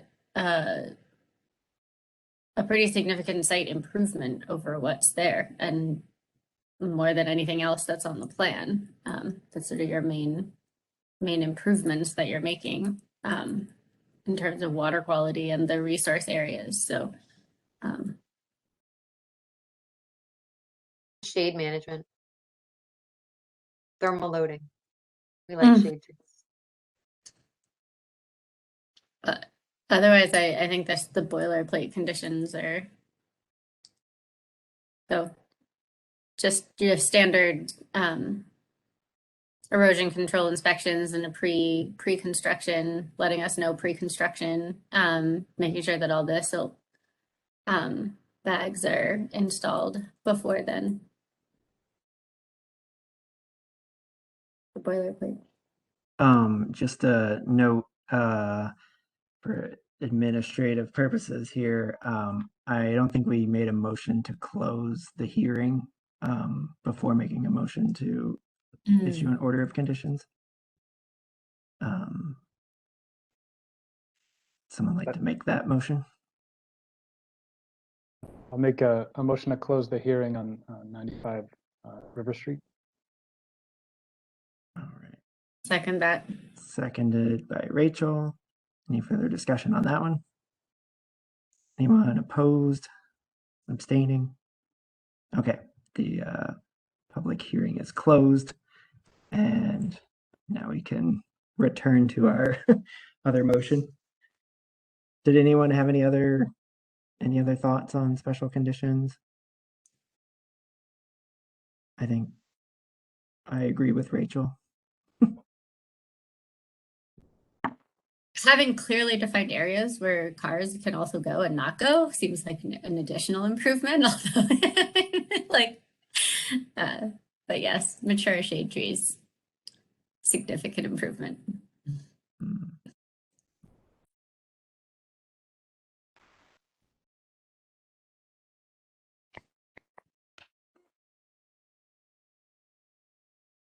Sorry to get my cat out of there. All right.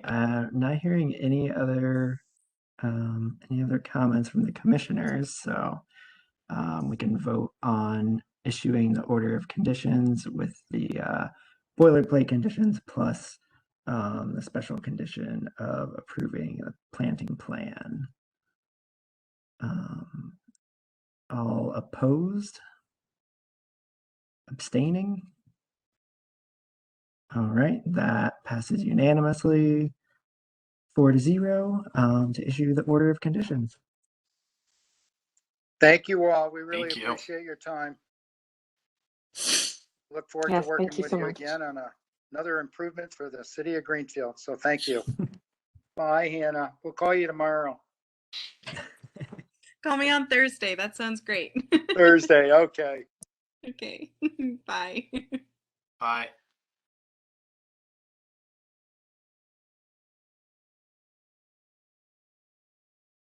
All right, now I gotta find my agenda here. Okay, so next on our agenda is enforcement updates. No enforcement updates. Okay, that is easy then. And other business, Green River Structure Relocation Project, updated restoration plan and seed mix.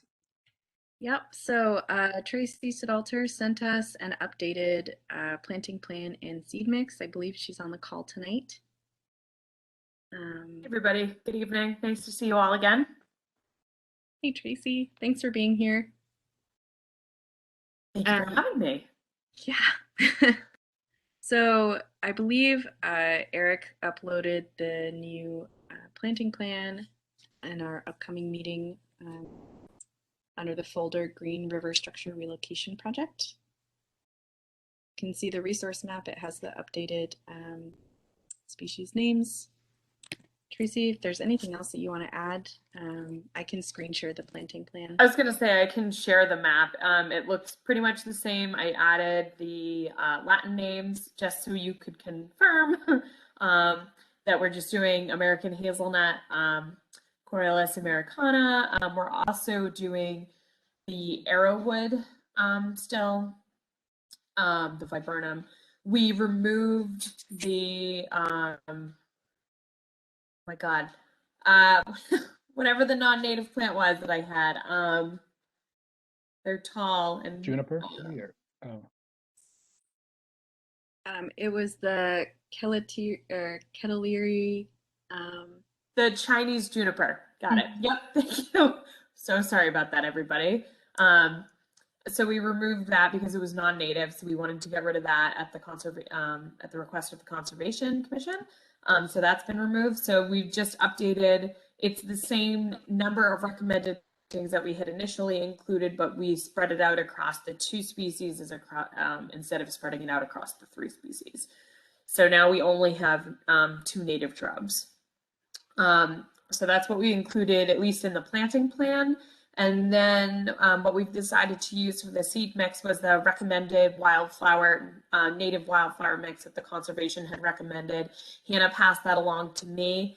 So we're just going to use that. The one item that we did want to request, just because it will be late in the season, we would like to still have winter rye added on top of that wildflower mix if the Conservation Commission will approve it. the reason we would like to use that really is a strong late season germinator. And just to ensure that we can make sure that the site actually gets stabilized late in the season, we think that's an important addition to that seed mix. If the commission is willing to grant us use of that in addition to that native wildflower mix. So that's all I have for you guys. Hopefully nothing too crazy this evening.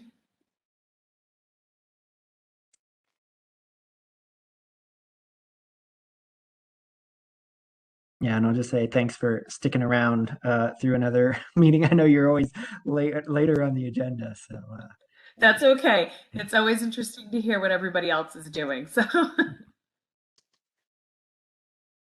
does anyone have any comments on this?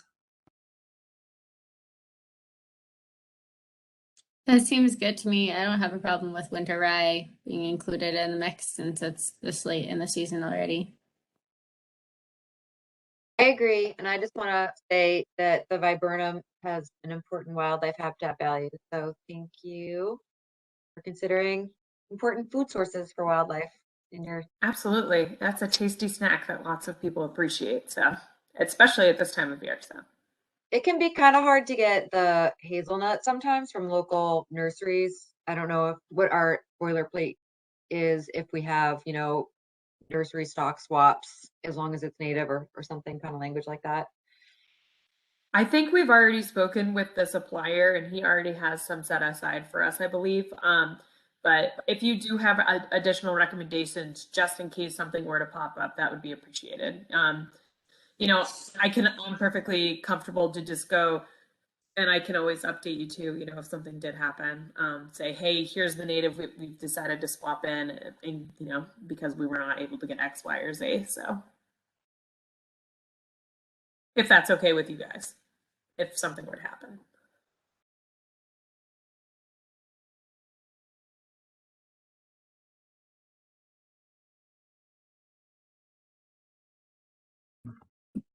I just wanted to. For this, Travis, does this require approval?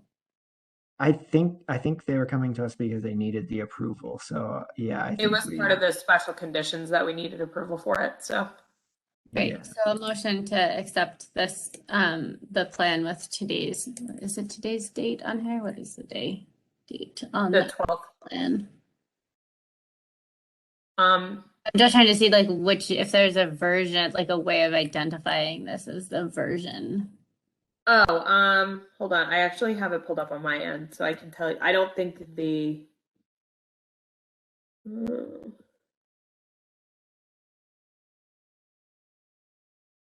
if there's not a date. Oh, here we go. It says date Last- saved 7/2021. So draft 7/2021 at the top. And accept that as with the native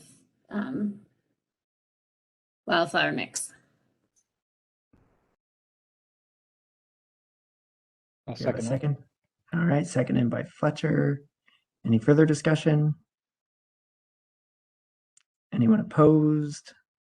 Anyone abstaining? Okay, that passes unanimously, and the planting plan and seed mix are approved with the winter rye. Awesome. Thank you, everybody. We really appreciate it. And thanks for having me back another evening.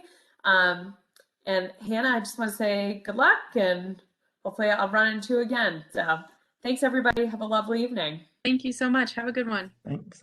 Bye.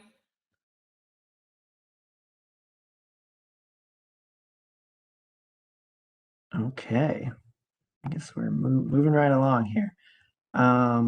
So the next other business was Conservation Trust update. And this was one that I added just because when this whole property auction thing started happening and I was looking into how we could do everything, one of the things I was looking at was, our different funds and how we can use them and everything. And I got an email back from the city accountant, Angelica something. I can't remember her last name right now. But anyway, she gave us the last 5 years of our conservation trust, which, just to remind everyone, that's the fund that the city, well, I think it was a town meeting at the time. The town meeting approved that the Conservation Commission can use for any purpose in the law that created conservation commissions. So this could be used for any kind of land management, anything that we do except for Wetlands Protection Act, or local wetlands protection ordinance. Anything else we could use this fund for. Anyway, so basically she said the only thing that's happened in this fund in the last 5 years is interest accruing. Those are the only inputs. And then there was one time that it was used in 2017 for almost $2,000. And it just says conservation works. So I got this and just thought I would share it with you guys. I don't think there's really much to talk about, but this is the fund that has around 4,000 something in it right now. So I think in the long term, it would be a good idea to have a way to have money going into that fund. You know, like if we do plan on using this more for, you know, we could use this for like printing maps or putting up signs or trail work or, you know, land purchases, purchasing conservation restrictions, any of those things. But we don't have any money going into it, so it's hard to use it for those things, I think. Mhm. I'm trying to remember what town I was looking at. I might be able to find it again, and send it as an example. But when I was looking into precedents for over the last month, at some point with the tax lien property, there's a conservation commission that I found that had on their page very obvious that they accept donations for their conservation fund, and also that they accepted donations of land, specifically for that, like particularly land that is adjacent to current protected spaces or publicly available spaces. And I just thought that would be one way of like that. I don't think it says that anywhere on our Conservation Commission page on the town that we accept donations and that we are also accept donations of land. So just even making that like publicly available would be something. I don't expect the donations to come rolling in the day that it goes up. But it would be nice for that to be publicly available. Yeah, and that's one thing that MACC, it says it's good to have a conservation fund because it reminds people that they can donate to you. Like, the only thing I've seen is that people can donate directly to that, and all it needs is the mayor's approval. So the mayor has to approve the donation going into that fund. It doesn't require like a city council. I mean, just for a person to donate to the fund. But then and then the good thing about that fund is that we don't need any approvals to use it. The mayor doesn't have to approve it. City council doesn't have to approve it. That's like our fund, and we can use it whenever we want. That's my understanding, at least. So that's why it's good to have people donating to it.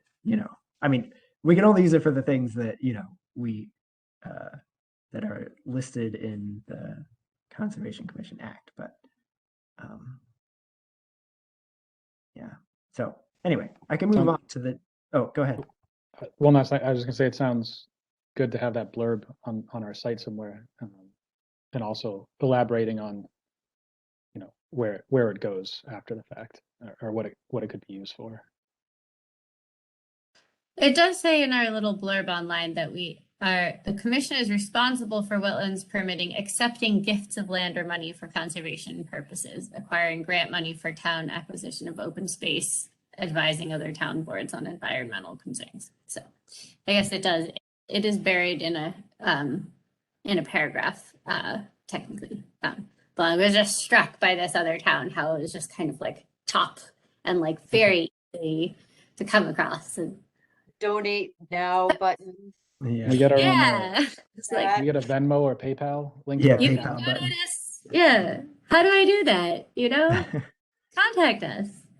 Donate to Yeah, us. I It's about your actually land thought, that you want to conserve.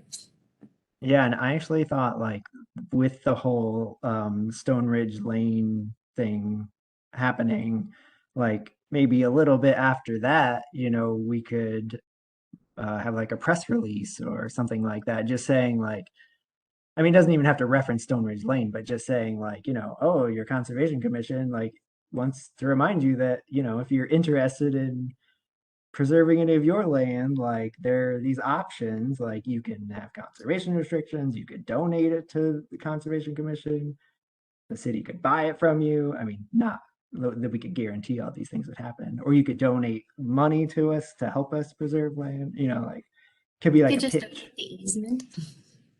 What's that? You could donate the easement, right? Yeah. Like, Yeah. yeah. Yeah. So basically, we could tell people that there are options that they might not know exist. Help remind them. That's something that I thought of, but I was like, I think it's a little too soon Direct. after the Stone Ridge Lane thing. I don't know.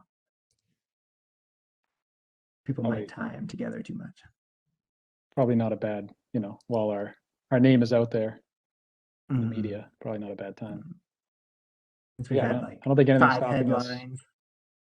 If we have some great fundraising idea or someone comes to us with this, we could potentially use our general fund to generate more income just by funding a fundraiser of some kind. Mm-hmm. Yeah, and I read this somewhere, I think it was in the MACC handbook, where it said something like, if we raised money through like a bake sale or something, that would go into the general fund and it would require city council to like send that money to us. But somehow people donating directly, like they can donate directly into the conservation fund. It's the commerce aspect. Yeah, I'm not sure. It said fundraising goes into the general fund. I don't know. But this leads us into our next item of other business, which is one of our other funds. In the agenda, it says use of wetland fund for conservation agent salary. And so this was when I spoke to the mayor the last time when she mentioned that she was interested in having the conservation agent be a full-time position, but they couldn't figure out, or they were trying to figure out funding for the rest of this fiscal year and how they could do that and what Eric had in his budget. And I mentioned that we have a wetlands fund that one of the uses is to pay for salaries for people to work on Wetlands Protection Act things. And I believe it needs the approval of the Conservation Commission and the mayor, I think, to use that fund for that purpose. So that was why we had it on the agenda tonight, was whether, and this was, she was saying it would just be until the end of the fiscal year, and then it would be a fully funded position from the city's budget after that. So, Hannah, I don't know if you have anything else, if you know of any additional part of this conversation, or if that's all you know about as well. No, I have talked to Eric briefly about it, but he said the same thing that you guys are saying in terms of like having spoken to the mayor and hearing her interest in making this a full-time position, potentially with some combination with the planning department. But that in the meantime, it would come out of wetlands conservation funds until it becomes a city-funded position. So it's the difference that would make it, that would come out of Yeah, I actually just I found found an email from Eric that I can read. Uh, Eric said, this was September 30th. Eric sent me this email. Good afternoon, Travis. I hope all is well with you. As you know, Hannah Davis has obtained a full-time job with the town of Whately. Her last day will be Thursday, October 14th, 2021. I met with the mayor this morning about making this a full-time position. She agreed to do this for the next fiscal year. In the meantime, she would like to make the part-time conservation agent a 20-hour-a-week position for the remainder of this fiscal year, with 5 hours per week coming from the Conservation Commission's trust fund with the commission's approval.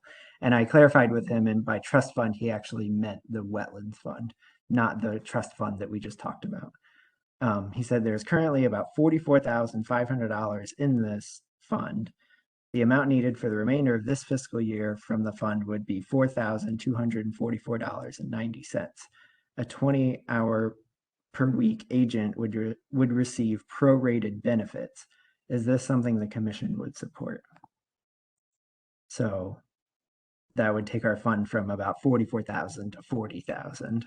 And then the position would be 20 hours per week with prorated benefits for the rest of this fiscal year. What is the current position? I thought it kind of was 20 hours a week. It's less than 20 hours a week right now. It's 15 hours a week with no benefits. So do we think that 20 hours a week with prorated benefits is going to keep our candidates around longer, or? Well, think- the idea is that it's 20 hours a week with prorated benefits that bumps up to a full-time position in the fiscal year. Is that what would be advertised? Because I think that would make a big improvement. That's what I'm getting from it, but I guess I would just, if I was a candidate, I'd kind of be very curious as to how certain the budget approval for this next year will be. But assuming that's like fairly, I don't think we can be 100% certain, but assuming that's fairly certain, I think that's a good use of that money. Personally, is my opinion. But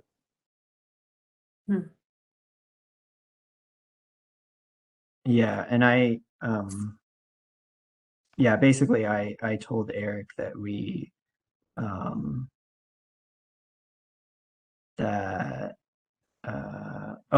yeah. Sorry, I do have another document related to this that I sent to Eric that I forgot. So I found this Massachusetts Department of Revenue Informational Guideline Release Wetlands Protection Fund, which just says how we can, I don't think there's anything that groundbreaking in here, but basically it just says how we can use this fund. And it does say in here that Conservation Commission may spend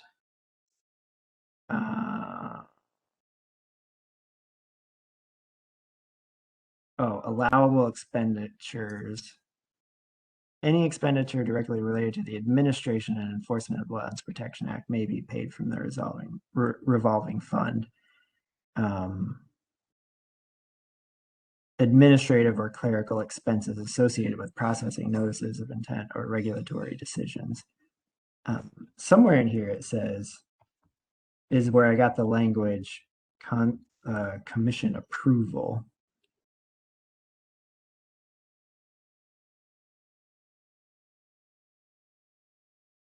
I don't know. Anyway, somewhere in here it says that the commission has to approve it.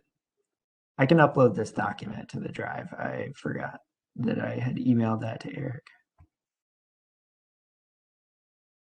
Oh yeah, here's where it has like split funding.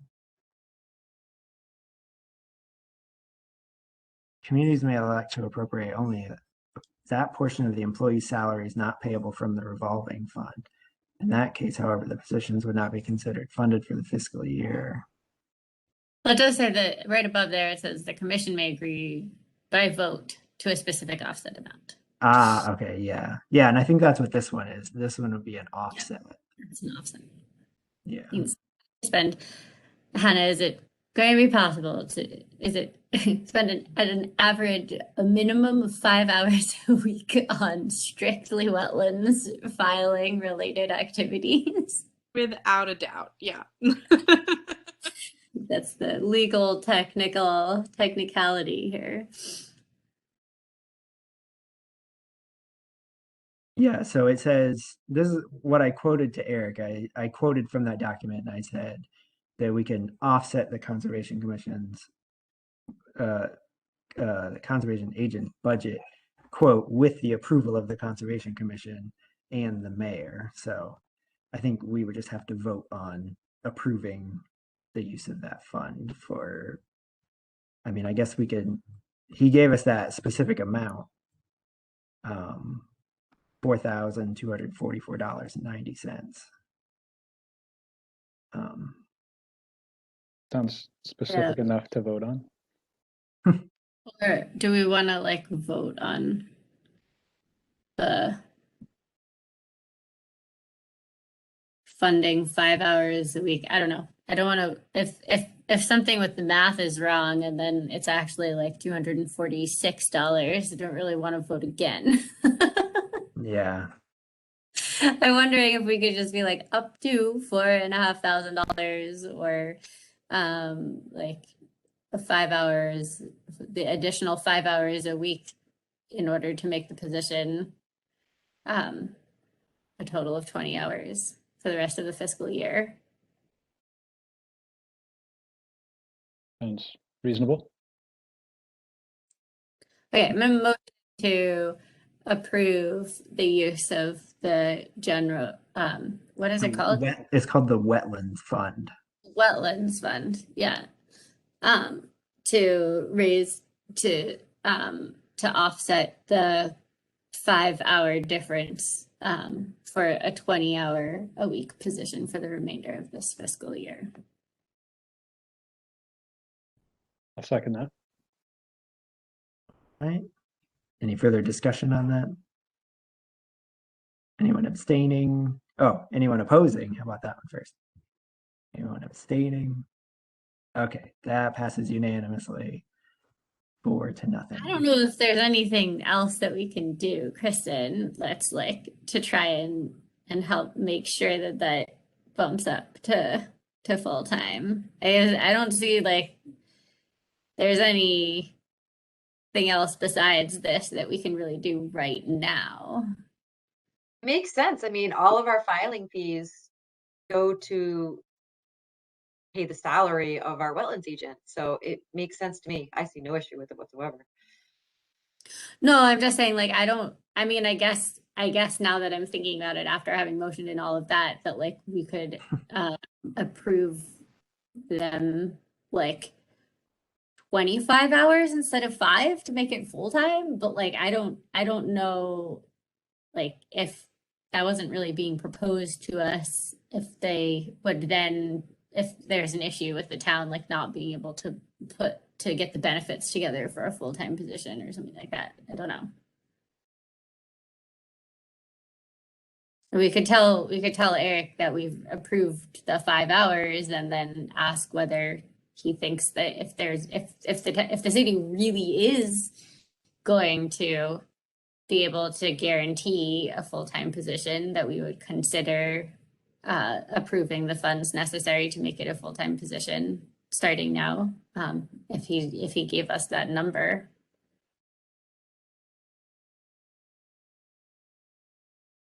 Yeah, that makes sense to me. Asking him about that. Sorry, who's asking him? Were you asking Hannah or were you asking me? I'm asking the commission, like, is anybody else interested in asking Eric whether it's a possibility to like fund to offset a full-time position? I don't know if there's enough work for a full-time position either for us. Like, I don't know if that full-time position would be split with the rest of the planning department like it was before, or what the plan is for that full-time position. Sounded like the town's preference is a planning split. I don't know if it's an even split. That's the impression I got. I think that there are some projects that could feasibly justify a full-time position. For example, we have a few enforcement projects that would require, I think, full-time agent attention. But I would leave that up to Eric's and the commission's discretion. Yeah, and then I also wonder, like, if we funded that much, that much has to be Wetlands Protection Act related, but the rest of I'm not sure if there are any strings like that on where the regular funding is coming from, maybe the existing 15 hours could be more like planning related too. I don't know. I mean, it'd be kind of cool, even if the position is split, it might make a selection of candidates better and a more exciting job for it to start full-time now and be full-time Conservation Commission, and we can get caught up on some of these enforcement things and things that just have like dragged on, and then in the next fiscal year it bumps to split between the planning department and the Conservation Commission. Like, that might be a good way of getting some of the projects that we've had languishing moving along. Mm-hmm. Yeah.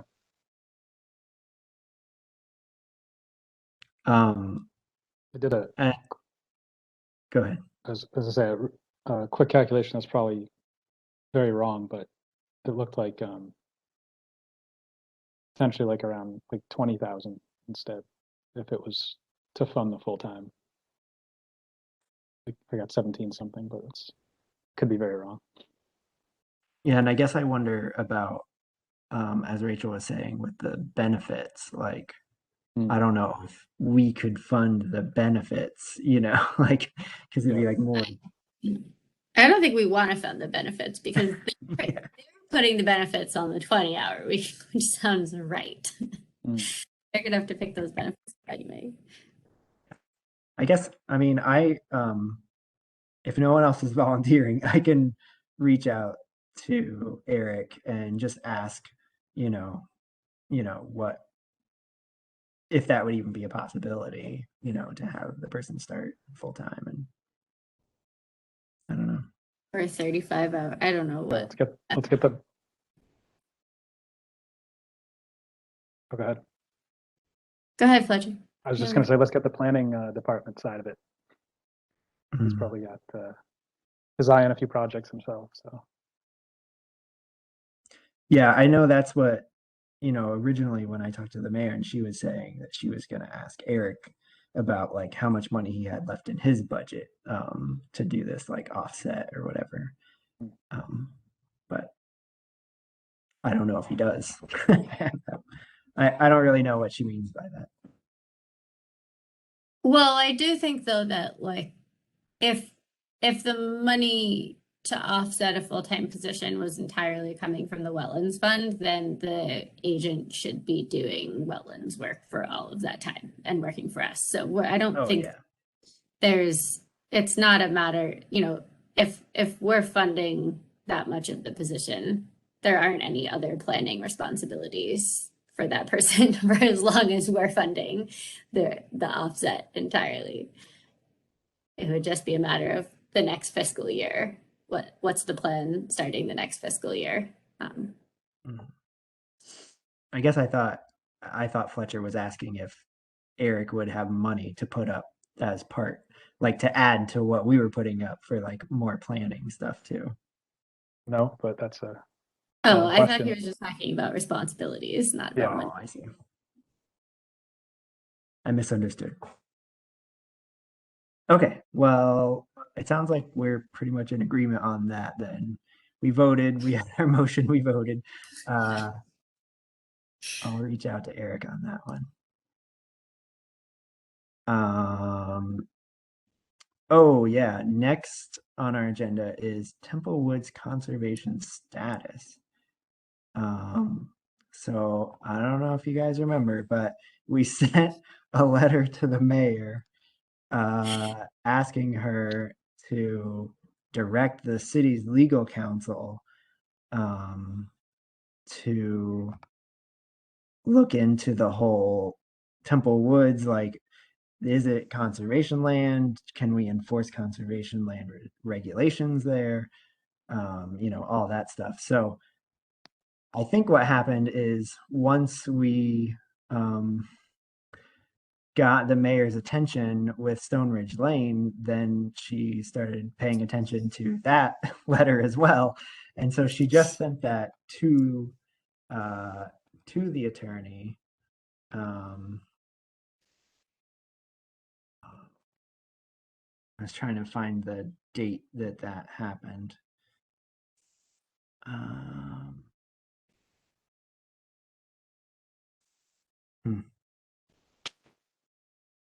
Okay, I'm not seeing it, but it was like within the past week or so. That got sent to the attorney, and they asked, oh yeah, here it is. Request. So this was October 1st. The mayor said, please see the attached letter from our conservation commission regarding a recreation area in Greenfield. It would be good to clarify the relationship here between this office's ownership versus the potential to transfer it to the Concom. Please let me know if we need to provide more information. And then they just asked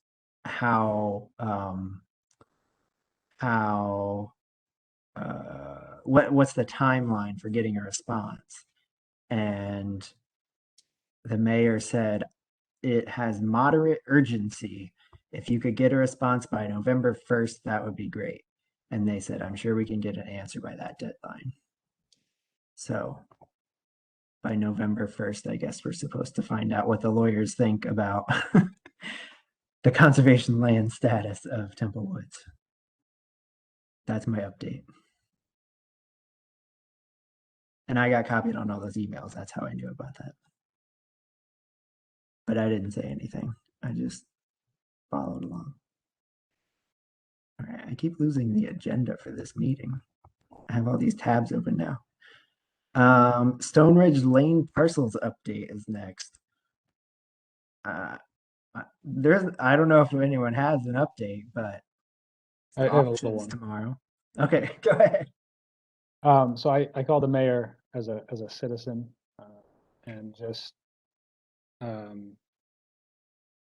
mainly to kind of put my 2 cents in about the auction being kind of rushed again without giving time for conservation scenarios, and that I thought it shouldn't be so unreasonable to pause it. We didn't talk much about that, but I kind of made the statement, and then I kind of focused on the possibility of adding language in to the auction terms and conditions, which the mayor had herself suggested as an alternative. You notice the alternatives keep getting like lesser and lesser in substance. And her reply was essentially that I think that actually had to be done 14 days prior. And, it was at like 10 days at this point.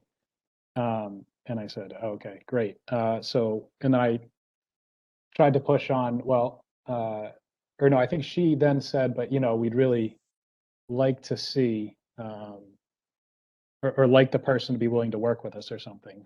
Kind of suggesting that she has some desire to engage the people after the fact.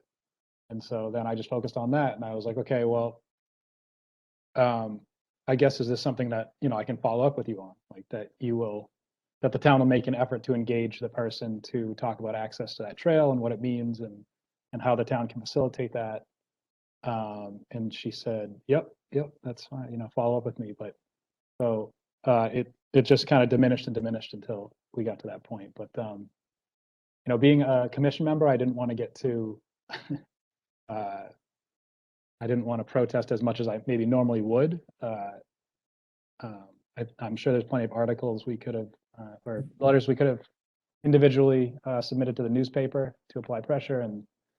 But the people I had engaged with over email and that were attending these meetings and stuff, I think they were a little fatigued as well.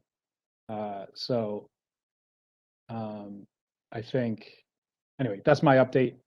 but I'll just say that, you know, the 13 acres isn't conserved at this point, but it's also not being auctioned, which is great. And Did you happen to yeah, hear anything more about that, about the 13 acres? yeah, I asked the mayor about the, oh, so I had said that I would follow up with, you know, how we get onto the city council agenda.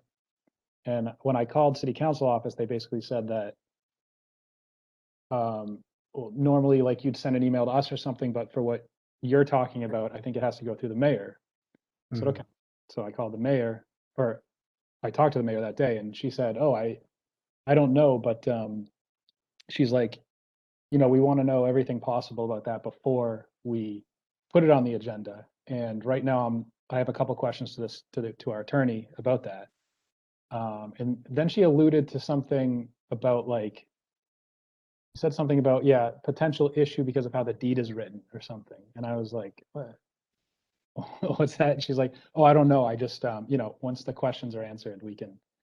But, you know, having looked at that, and I need to look again, but I don't think there's such an issue. Anyway, so that was the little I got back on that. But it sounds like all this to me just says that, like, you know, we should follow up as much as possible. And she, and I said, all right, I'll call you, you know, at some point after the auction. And she said, oh, email is really good too. We'll see. I'll do both, I think. Yeah. But yeah, so that's where that was at. Nothing too final, but definitely, you know, it sounds like there's a couple questions out on their end that they're going to get answers to that we want to also acquire the answers to once they do. So, but Yeah. it would be So we're not on the city council's agenda. That parcel is not on their not agenda yet. for their upcoming meeting at all. Right. And I actually ran into Counselor John Bottomley at a tag sale this past weekend, and then again at Shelburne Falls Coffee Roasters. But he was saying that there are a lot of things that the city council does that the mayor has to ask them to do, and that's one of those things. Like, and the city council can request that the mayor ask them to do that, but she doesn't have to. It's up to the mayor. So I think that's one of those things. Like, it has to come from the mayor's office, like you said. Yeah.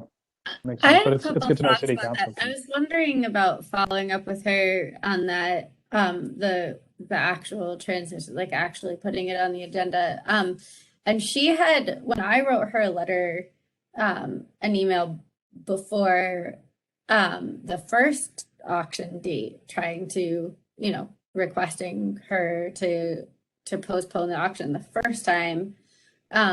She had written back to me saying that she had been discussing the property with the recreation department, or with somebody from the recreation department. And so I wasn't sure if her questions involved like trying to figure out whether the parcel should be deeded to us or should be deeded to the recreation department, and whether there was an opportunity there to like have a meeting with the recreation department and like have that be a three-way conversation where we figure that out, since it seems like there's other confusions within the park in terms of the deeds are shared between us and the rec department, and we don't actually have like a consistent relationship with anyone in the rec department about the trails, or there's so many things that seem like they overlap. It might be like wondering whether it's a good opportunity to sit down and broach some of these topics that do concern actually both the rec department and us, and we've never really discussed them before. I don't know, is trying to figure out where the parcel should go. I don't know that, but she just mentioned that she had been talking to somebody from the recreation department. And so it occurred to me that like wondering if she's also being asked by the director of the rec department to deed the land to them. Yeah, I spoke with Who was Christy quoted Moore. in the mayor's press release. The recreation director was quoted in the mayor's press release about keeping the 13-acre parcel too. Right. Yeah, I spoke with Christy, but not really about that, the specific ownership of the parcel, but like just the issue in general, and if like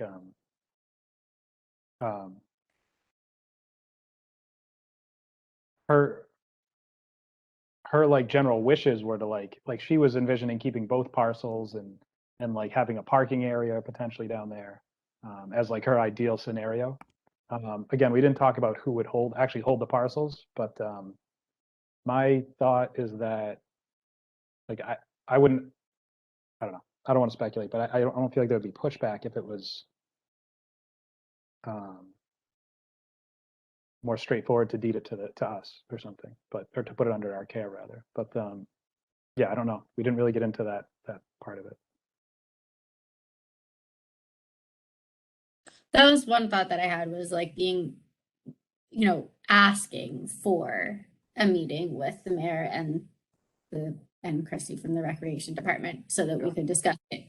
Or even if Travis, if you were able to attend a meeting with the mayor and the rec department to discuss the issue and just sort things out, if that would help push things along a little faster. And then my other thought was sort of tangentially related, and was just that we could, she had mentioned earlier on in this process that there is no process for identifying and evaluating tax lien properties. And so that's why this property slipped through for like 4 years or something before. And so I thought maybe that's something that we could develop ourselves. Like we could present her with a list of criteria that is important to us. Like we would request to know whenever there is a parcel that is that comes into the town's ownership through tax lien status that meets these criteria, and present that to her as like a draft of and push that process forward too as well. Because I thought it was great that she was really open to that, and she brought that up herself, that she realizes that there's that complete disconnect in that process. But I think it might be if there's any hope of that changing in her time frame, that like we might want to put a little gas behind that as well. Yeah, I think that was also in the Record article, right? Something about that. But her referencing better process for reviewing lands before they are disposed of. I think that's definitely important.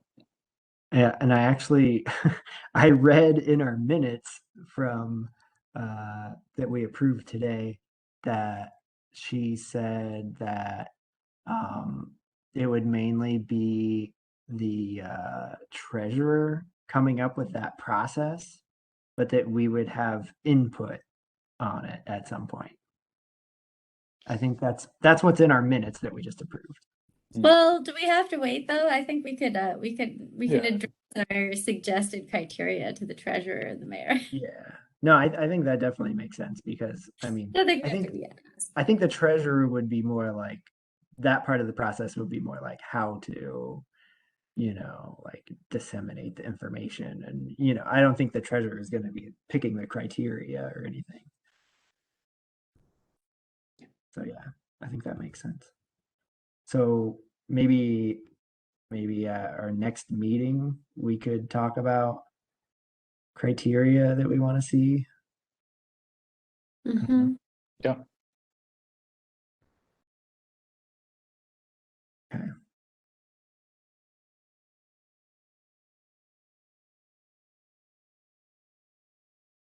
I'll also add that if no one thinks this is a bad idea, I'm planning on going to the auction tomorrow, and I would be happy to, if I see who the winning bidder is, just say like, hey, please reach out to the Conservation Commission if you'd like to preserve any of those trails on the property. Yep. Absolutely. I'm so glad you're doing it.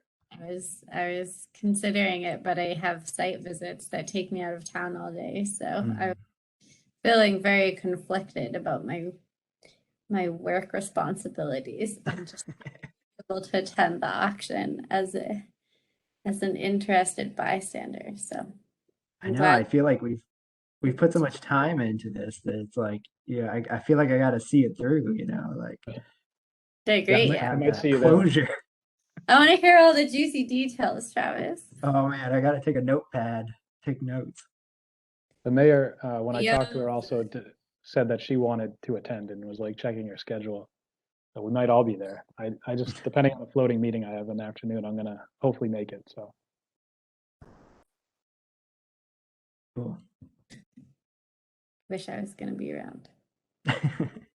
Yeah, I thought I might have field work and I might not be able to go, but it worked out. All right, what else do we have? So the only other business that we have on our agenda is a hybrid meetings update. yeah, I have a tiny bit here. Just that I stopped back into Greenfield Public Television, whatever their actual title is, and spoke with Nick there again, who has been helpful. And he didn't necessarily have an update on the status of the rooms, the 2 hybrid rooms that the town is doing in the Zon Center and the City Hall. But he gave me the IT person's address, who I then reached out to for details on the status of that, and also to see if they are up and running, if we could potentially do like a mock or just kind of demo them informally, to see how it would work for us. Because I think, I mentioned this before, but the 2 main challenges are audio streams and physical documents. And I don't think we're going to get anywhere in physical documents, because that's like, even like specialized devices that are designed to display them to the, you know what I mean, to the virtual folks are like supposedly pretty terrible. I think Rachel mentioned there was some luck of like having it on a screen that was in view of the camera, but even, the way we zoom in and we can barely see things sometimes anyway when it's shared. My thought is that, we'll have to make some compromises in that way if we do go hybrid, but as long as we can get the audio streams sort of well managed, it seems like there's potential. But again, a lot of it depends on the spaces that we have access to, and if it's not an option to go to other spaces, then what tech we'd have access to. So those are both things that I think Fernando can answer. So just waiting for his reply. Cool. And I'll also say that when I happened to run into John Bottomley, he also said that city council had no idea what was going on with the hybrid situation, getting that set up. He said that they're fully remote. He's like, until, something happens with his hybrid options that they're trying to do. So it's not just us, I guess. That's who are waiting on this.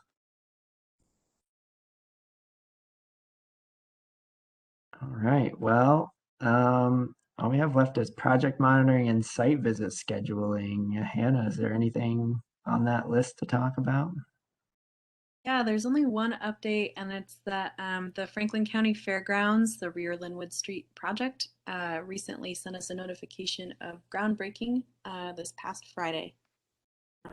So I thought I would let the Conservation Commission know. But besides that, nothing else. Cool. Well, that ends the agenda for Hannah's last meeting. Thanks for being here. Thanks for having me. I'm sad to leave. Yeah. Sounds like you'll be doing good work just south of us. So Yeah, no, I'll still be around and hopefully doing conservation things in conjunction with a little bit of planning too. So cool. Yeah, it'll be kind of neat. Well, hopefully we help get you up to speed on some of this. So. Oh yeah, absolutely. This has been a really awesome learning opportunity, and I feel really grateful to have met everybody, and I so appreciate having had this opportunity. I feel like this is our role. We like train them and then send them out. Conservation boot camp. Yeah, we have Greenfield boot camp. Until next year. Yeah. Yeah. Until the next stage. It's gonna change. Hopefully. Well, would anyone like to make a motion to adjourn? I'll make a motion to adjourn and say good luck, Hannah. Thank you. Second that. Hope you have a great experience. And if you don't, then you have time to turn around and reapply for the new, improved Greenfield Conservation Commission position. So, Perfect. Excellent. All right, motion to adjourn, seconded by Rachel. Any further discussion? Anyone opposed to adjourning? Anyone abstaining from voting on adjourning? All right, then unanimously we are adjourned at 9:07 p.m.